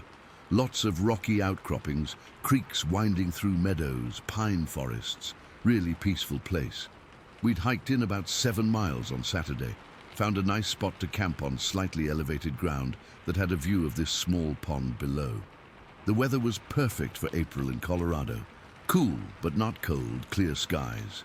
We'd had a great day hiking, cooked some freeze-dried stuff for dinner, and crashed pretty early in our little 2-person tent. Sunday morning we were up with the sun, made some instant coffee on our little camp stove, ate some granola, and started packing up our gear. It was around 10 in the morning, and we were almost ready to head back to the trailhead when Beth nudged me. "Hey, look down there," she said, pointing toward the pond. "Is that a moose or something?" I followed where she was pointing and saw what looked like some kind of animal bent over at the edge of the water. We were maybe 100 yards away and slightly above it, so we had a decent vantage point. At first, I figured it was probably a bear. We'd seen black bears before on other trips, and they're pretty common in that area. "I think it's a bear," I whispered to Beth. We both just stood there watching it. The creature was hunched over, like it was drinking from the pond or maybe catching fish. Its back was to us, and from our angle, all I could make out was that it was large and dark. We watched for maybe 45 seconds, neither of us saying anything. There was something off about the way it moved. It didn't move like a bear. Its proportions seemed different somehow, but I couldn't put my finger on what was bothering me. Then it happened. The figure straightened up, and I mean it really straightened up. It stood fully erect on 2 legs, and I instantly knew this wasn't a bear. Bears can stand on their hind legs, sure, but not like this. This thing stood up exactly like a human would, only it was massive. Taller than any human I'd ever seen, with incredibly wide shoulders. "What the hell is that?" Beth whispered, grabbing my arm so hard it hurt. The sun was hitting it from the side, and I could see now that it was covered in dark brown or maybe black hair. Not fur exactly, but long hair that caught the sunlight in a way that made it look almost reddish in spots, and it was huge. I'm 6'1", and this thing would have towered over me, maybe 7.5 feet tall. Then it turned toward us. I'll never forget that moment. It turned and seemed to look directly at us, like it knew exactly where we were standing. I couldn't make out its face clearly from that distance, but I could tell it was looking right at us. Its arms hung at its sides, long arms, longer than a human's should be proportionally. For a few seconds we all just froze, Beth and me up by our campsite, and this thing down by the pond. I remember feeling like I couldn't breathe. My heart was pounding so hard I could hear it in my ears. There's a kind of fear that goes beyond the usual flight or fight response. where your body just locks up completely. That's what happened to me. The creature stared at us for maybe 5 seconds, but it felt like forever. Then, without any hurry, it turned and walked into the tree line on the far side of the pond. It didn't run or scramble like a bear would. It walked upright, with a smooth gait that was eerily human-like, but also not quite right. Longer strides, a slight side-to-side motion in its upper body. As soon as it disappeared into the trees, Beth and I snapped out of our frozen state. "What the fuck was that?" I said, my voice shaking. Beth just shook her head. Her face was completely pale. I don't know, but we need to go. Now." We finished packing in record time, barely speaking, constantly scanning the trees around us. I kept my hunting knife in my hand the whole time, which in retrospect was ridiculous. What was a 5-inch blade going to do against something that size? But it made me feel slightly better. The hike back to the trailhead was tense. We moved fast, hardly stopping to rest. Every snapping twig or rustling bush made us jump. We kept looking behind us, expecting to see that thing following us, but there was nothing. When we finally reached the car, we threw our packs in and got the hell out of there. Only when we were back on the main road did we start to really talk about what we'd seen. "That wasn't a bear," Beth said, stating the obvious. "No," I agreed. "Definitely not a bear. It looked like... this sounds crazy, but it looked like a Bigfoot or something." She gave a nervous laugh, like she couldn't believe she was saying it out loud. I'd been thinking the exact same thing, but had been afraid to say it. Growing up in Colorado, I'd heard Bigfoot stories, of course. Everyone has, but they were just campfire tales to me, not something I ever considered might be real. Yet what we'd seen matched the descriptions. Huge, hairy, bipedal. Yeah, I finally admitted. That's what I was thinking too. We drove back to Denver in a daze. I kept replaying the encounter in my head, trying to convince myself that we'd seen something normal. A bear standing up, maybe a moose at a weird angle. Anything that made more sense than a Bigfoot. But I couldn't explain it away. When we got back to campus, we told our close friends Mike and Diane. Mike was studying wildlife biology and had access to decent cameras through the department. Diane was just into weird stuff and was immediately fascinated. They believed us, or at least they believed that we believed what we'd seen. Mike suggested we go back with cameras and try to find evidence. So for the next 2 weekends, the 4 of us returned to Lost Creek. We camped in roughly the same area and spent hours watching the pond and the surrounding forest, cameras ready. Mike even brought plaster to make casts if we found footprints. We found some large indentations in the soft mud by the pond on our first return trip, but they weren't clear enough to identify or cast. Nothing that would convince a skeptic.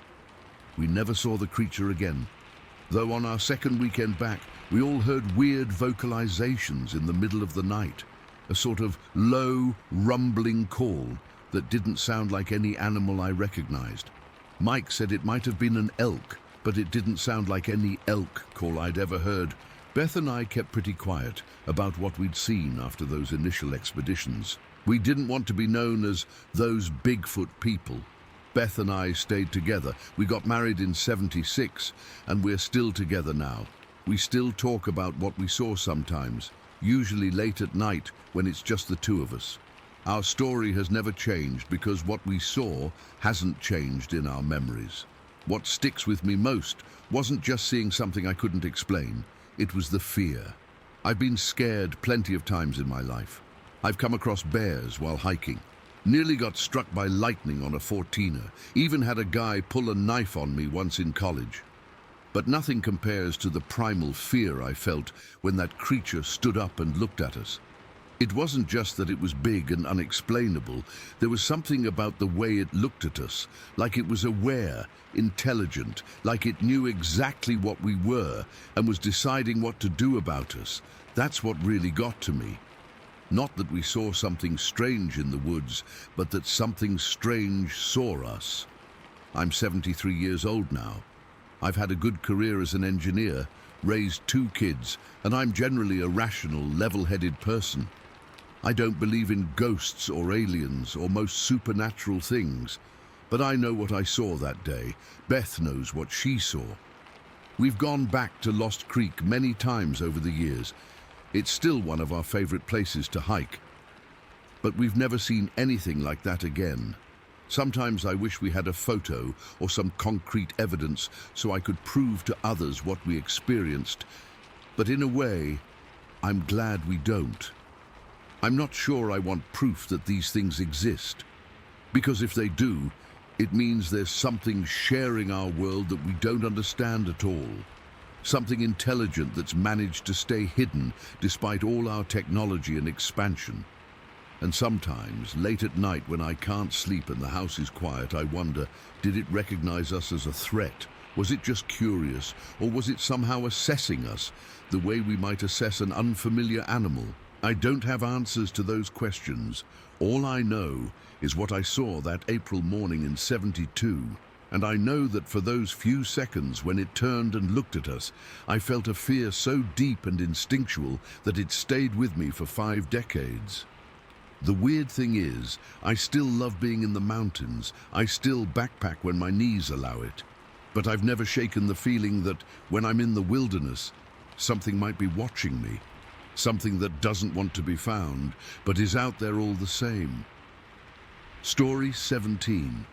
I don't talk about this much. It happened back in 1977, on July 4th, Independence Day. My brother and I had planned this trip for months. We were going to take the Cog Railway up Pikes Peak, then hike down the west side toward Horse Thief Park in Teller County, Colorado. We'd fish for a couple days, camp under the stars, just get away from everything. Simple plan, right? I still remember how excited we were that morning. We'd packed everything the night before, our fishing gear, sleeping bags, food, water purification tablets, first aid kit, the works. My brother had even bought a new pair of hiking boots for the occasion, and he kept talking about breaking them in on the trail. The weather forecast was perfect. Clear skies, mild temperatures, couldn't have asked for better conditions. We caught the first Cog Railway train up that morning. If you've never been on it, it's this cool little train that climbs right up the side of Pikes Peak. Pretty steep in some sections. The views are incredible. You can see for miles and miles. We kept pointing out landmarks to each other, taking it all in. There were tons of tourists that day because of the holiday. Everybody snapping photos at the summit. When we got to the top, we spent about an hour just hanging out, eating donuts from the summit house. They make them fresh up there and they taste different at that altitude. Something about the air pressure and letting our bodies adjust to the elevation. It's over 14,000 feet up there, and the air gets pretty thin. My brother got a bit of a headache, but nothing serious. Around 11 in the morning, we shouldered our packs and started our descent on the west side. Not many people go that way. Most tourists just take the train back down or drive down the highway. We wanted the solitude. Planned to hike for several hours, set up camp near a stream we'd spotted on our map, and spend the next couple days fishing. The first part of the hike was great. The trail wasn't too difficult, mostly downhill obviously, and we made good time. We passed some patches of snow that hadn't melted yet, even in July. It was peaceful. We saw a couple of marmots sunning themselves on rocks, and my brother spotted a golden eagle soaring overhead. Just normal mountain wildlife. About an hour after leaving the summit, we reached this spot where the trail opened up into a massive meadow. I mean huge, probably half a mile across, ringed by dense pine forest. Alpine flowers were everywhere, these vibrant purples and yellows against the green grass. The whole scene was picture perfect, like something you'd see on a postcard. We stopped at the edge of the meadow to rest, drink some water, and have a snack. My brother pulled out these trail mix bags he'd made with extra chocolate. His secret hiking fuel, he always claimed. We were just sitting there, taking in the view, when something caught my eye on the far side of the meadow. At first, I thought it was just a couple of hikers walking along the tree line. That's honestly what it looked like from that distance. Maybe 2 people walking close together. I remember saying to my brother, "Hey, Looks like we're not the only ones out here after all, and pointing in that direction. My brother always carried these compact but powerful binoculars. He's a bit of a bird watcher, though he'd never admit it to his buddies. He pulled them out of his pack and took a look. I'll never forget how his expression changed. He didn't say anything at first, just kept staring through the binoculars, his body completely still. Then he silently handed them to me and said, "Look." When I focused the binoculars, I realized immediately that what I was seeing wasn't two people walking. It was one thing. One very tall, dark figure moving along the edge of the trees. My first coherent thought was that someone was playing a prank, wearing some kind of costume. But deep down, I knew that wasn't right. This figure was massive. I'd estimate at least 7, maybe 8 feet tall. It was covered in dark, matted hair. Not black exactly, more of a deep, dark brown. What struck me most were the proportions. The arms were unnaturally long, swinging in a fluid motion that seemed both efficient and somehow wrong. The legs were thick and powerful. The head sat directly on broad shoulders, almost no neck visible. The way it moved was what convinced me this wasn't human. It had this smooth, rolling gait that covered ground incredibly fast without seeming to hurry. Each stride must have been 4 or 5 feet long. It was walking with purpose, heading north along the tree line. I watched it for maybe 15 seconds total. Never once did it look in our direction. Then it simply stepped into the trees and vanished. One moment it was there, the next it was gone, swallowed by the dense forest. My brother and I just sat there in silence for what felt like forever. The meadow looked exactly the same, beautiful, peaceful, quiet. But something fundamental had changed. The air felt different somehow. "Did you see that?" I finally whispered, even though there was no one around to hear us. "Yeah," my brother said. His voice was steady, but I could tell he was rattled. "That wasn't a bear." "No," I agreed. "Definitely not a bear." We debated what to do next. Part of me wanted to pack up and head back to the summit, catch the next train down. But we'd planned this trip for so long, and the creature, whatever it was, had shown no interest in us. It hadn't even looked our way. Plus, it was headed north, and our planned route went west and south. After about 20 minutes of discussing it, we decided to continue our trip as planned. We were both experienced outdoorsmen, had a compass, map, and enough supplies. We also both carried hunting knives.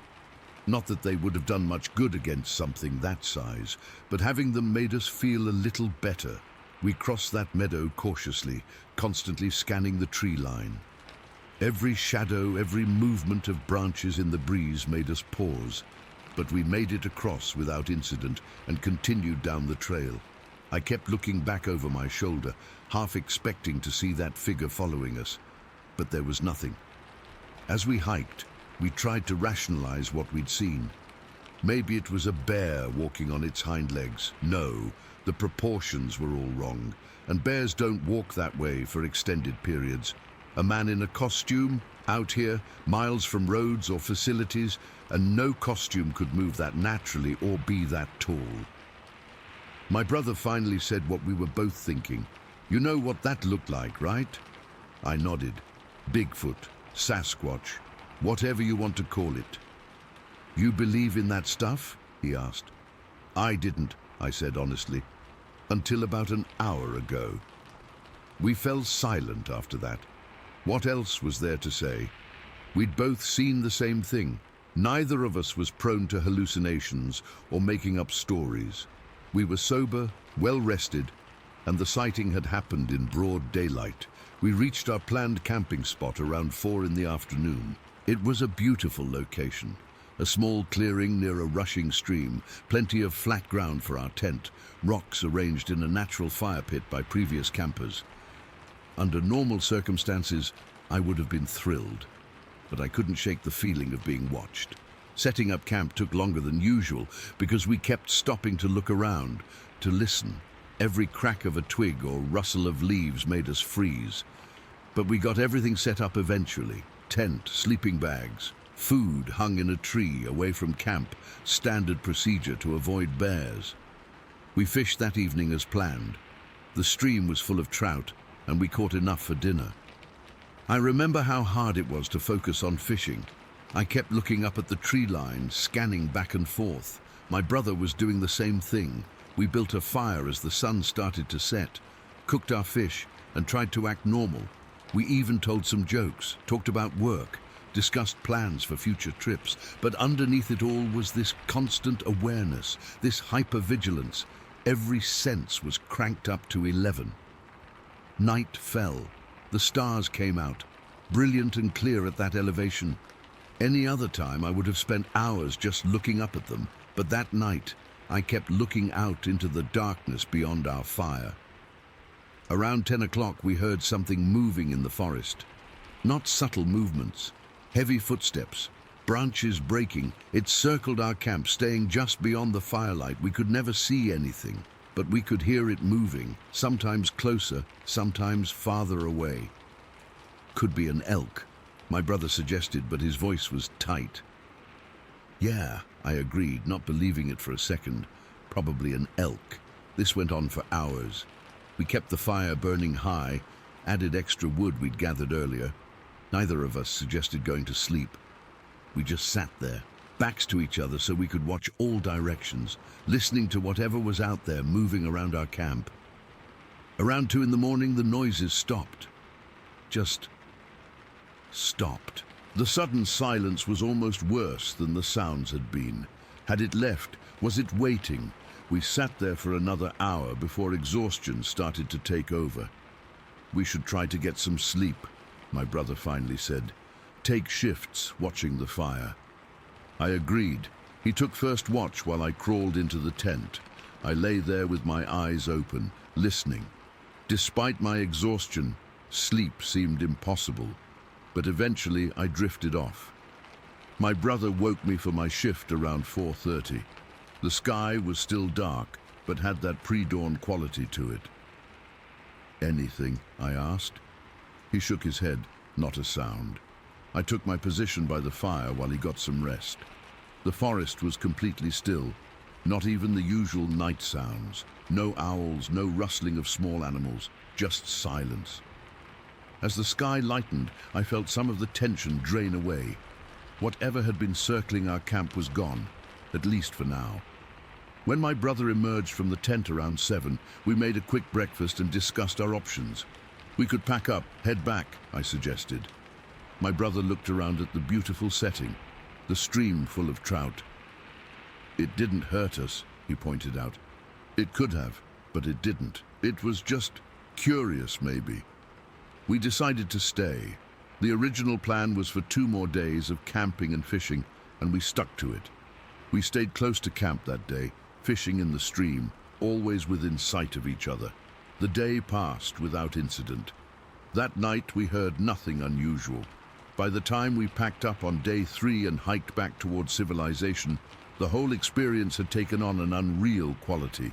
Had we really seen what we thought we saw? Had something really circled our camp that first night? It's been years now, and I still don't have answers. I've read accounts from others who've had similar experiences in the Colorado mountains. Some people call it Bigfoot or Sasquatch. Indigenous people have their own names for it. Scientists say there's no evidence such creatures exist. All I know is what I saw that day. A tall, dark figure moving with impossible grace along the edge of a meadow on Pikes Peak. And what I heard that night. Something large circling our camp, watching, waiting. I still go camping and hiking, still fish those mountain streams, but I never go alone anymore, and I always scan the tree line, watching for movement, for a tall, dark figure with long arms and that fluid, efficient stride. Story 18. I've hesitated to share this for years, but I need to get it off my chest. This happened back in the early 90s when I was working as an assistant caretaker at the Sierra Club Foundation horse camp on Mount Shasta. I was in my mid-20s then, fresh out of college, with a degree in environmental science and a passion for the outdoors. The job seemed perfect. I'd maintain the camp during weekdays, help climbers with information, and basically be a steward of this beautiful piece of wilderness. It was a Thursday in late July. The day had been pretty routine. I'd spent most of it clearing some fallen branches from the trails, refilling the water containers, and talking to a couple who were planning to summit the next morning. The weather was perfect, not too hot, with a nice breeze, typical for Shasta in the summer. As evening approached, I was expecting RW, the regular caretaker, to show up and relieve me for the weekend. I had plans to head down to Shasta City to grab some supplies, take a real shower, God, I needed one, and maybe grab a beer at this little bar I liked. But as the sun started setting, there was still no sign of RW. By 9, I was getting a bit annoyed. I'd been looking forward to that shower all week. I tried not to let it bother me. Maybe he was caught up with something. Cell reception was non-existent up there, so there was no way for him to let me know. I decided to just call it a night and head to my tent, which I had set up about 100 feet northeast of the main camp area, giving me some privacy from the occasional campers. I settled in with my dog-eared copy of the Dharma Bums, seemed appropriate given the setting, and read by headlamp until I was too tired to continue. Must have been around 11 when I finally clicked off my light and tried to sleep. I don't know how long I'd been asleep when the sounds woke me. It was the distinct sound of someone walking, that crunching noise of boots on the volcanic soil and stones clanking against each other. My first thought was that RW had finally shown up and was messing around. I checked my watch. It was just before midnight. RW, that you? I called out, my voice sounding unnaturally loud in the quiet night. No response. The walking continued, now moving toward the left side of my tent. Something felt off. RW would have answered me, and the footsteps sounded heavy, deliberate. Not like someone trying to be quiet, but like someone or something that didn't care about making noise. I'm not usually the jumpy type. Growing up in rural Oregon, I'd spent plenty of nights alone in the woods, but something about this felt different, wrong. I reached for my ice axe, which I always kept nearby, partly for climbing, partly for security. My heart was beginning to race, and I could feel sweat forming on my palms despite the cool night air. The walking stopped briefly, then continued, now approaching the front of my tent. I strained my eyes, trying to see through the mosquito mesh door. The moon was nearly full that night, casting everything in a silvery light that made shadows seem deeper, more mysterious, and then I saw it. Through the mesh, I could make out a massive silhouette about 30 feet in front of my tent. At first, my brain couldn't process what I was seeing. It was too big to be a person, too wrong. The outline was unmistakably humanoid, but the proportions were off. The shoulders were impossibly broad, the arms too long. It stood upright on 2 legs, towering at what must have been over 7 feet. The figure stopped moving. Then, slowly, deliberately, it turned to face my tent directly. In that moment, fear and adrenaline took over. I didn't think Bigfoot or monster. My only thought was that someone or something was there to harm me, and I needed to defend myself. Without really planning it, I ripped open the tent door and jumped out, ice axe clutched tightly in my hand.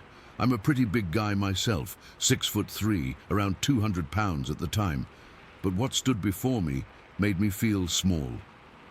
We faced each other across the moonlit clearing. I could see it better now, though details were still obscured by shadow. The breadth of its shoulders must have been twice mine. Its head seemed to sit directly on those shoulders, with little visible neck. And the arms, they hung down almost to its knees. I couldn't make out facial features, just a dark mass where a face should be.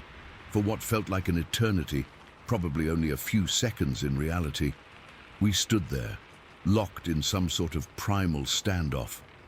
My grip on the ice axe was so tight, my knuckles hurt. I was breathing hard. partly from the sudden exertion, partly from fear. But oddly, I wasn't panicking. Some distant part of my brain was cataloguing details, trying to make sense of what I was seeing. Then, without any sudden movements, the creature turned away from me and began walking toward the tree line. Its gait was smooth but strange, longer strides than a human would take, with a slight side-to-side sway. It didn't run or seem alarmed, it just left, deliberately, almost like it had decided I wasn't worth the trouble. I stood there, frozen in place, until long after it had disappeared among the trees. The only sounds were my own breathing and the faint rustle of wind through the pines. The night felt different now, charged somehow, as if the air itself had changed. Eventually, I backed into my tent, zipped the door shut, and sat there with my ice axe across my lap. Sleep was out of the question. I kept the headlamp on, scanning the walls of my tent for any shadows, listening for any sound of return. Strangely, though, I never felt truly unsafe. There's something about Mount Shasta that's always felt peaceful to me, even in this bizarre circumstance. The mountain has this presence that's hard to explain if you haven't felt it. Despite what had just happened, that sense of peace never fully left. I sat awake until the first grey light of dawn filtered through the tent fabric. Only then did I finally venture outside again. The morning was crisp and clear, the mountain standing majestic against the brightening sky, as if nothing unusual had happened during the night. My first priority was looking for evidence. I searched the area where the creature had stood, hoping to find footprints. But the ground there was mostly hard-packed with scattered pine needles, not ideal for tracking. I did find an area about 50 yards away where it looked like something had struggled to climb a steep, gravelly incline. The soil was disturbed in long scrapings, unlike anything a deer or bear would leave. I thought back to the encounter, trying to remember any other details. One thing that struck me was the lack of smell. I'd heard stories about Bigfoot's supposedly overwhelming odor, but I hadn't noticed anything. Then again, there had been a breeze coming from behind me during our face-off, so maybe that explained it. RW finally showed up around noon, apologizing profusely. His truck had broken down in weed, and he'd had to wait until morning for the garage to open. I told him what happened, half expecting him to laugh it off, but he didn't. Instead, he got very quiet and nodded slowly. "You're not the first," he said finally. "There've been stories around here for years, climbers seeing things they can't explain. Noises in the night that don't match any known animal. We spent the afternoon talking about it. RW had been working on Shasta for over a decade and had collected quite a few strange tales from climbers and hikers. None exactly matched my experience, but there were enough similarities to make me feel less crazy." As I drove down to Shasta City later that day, my mind kept replaying the encounter. What had I really seen? In the harsh light of day, doubt started creeping in. Maybe it was just a particularly tall hiker with a large backpack that distorted their silhouette. But that didn't explain the inhuman proportions, the strange gait. Looking back now, almost 30 years later, I'm more convinced than ever that what I encountered was what some would call a Bigfoot, not the monster of cheap tabloids or horror movies, but something real, a living creature sharing our forests that we barely understand. What strikes me most in retrospect is how peaceful the encounter was. Despite my aggressive response, jumping out with an ice axe like some crazed mountain man, the creature showed no hostility. It simply removed itself from the situation.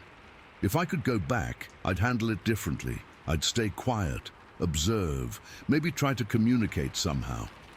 That's my biggest regret. That fear drove me to hostility when I was possibly facing something rare and remarkable. I sometimes wonder if my aggressive response is why the creature left, or if it would have moved on regardless of what I did.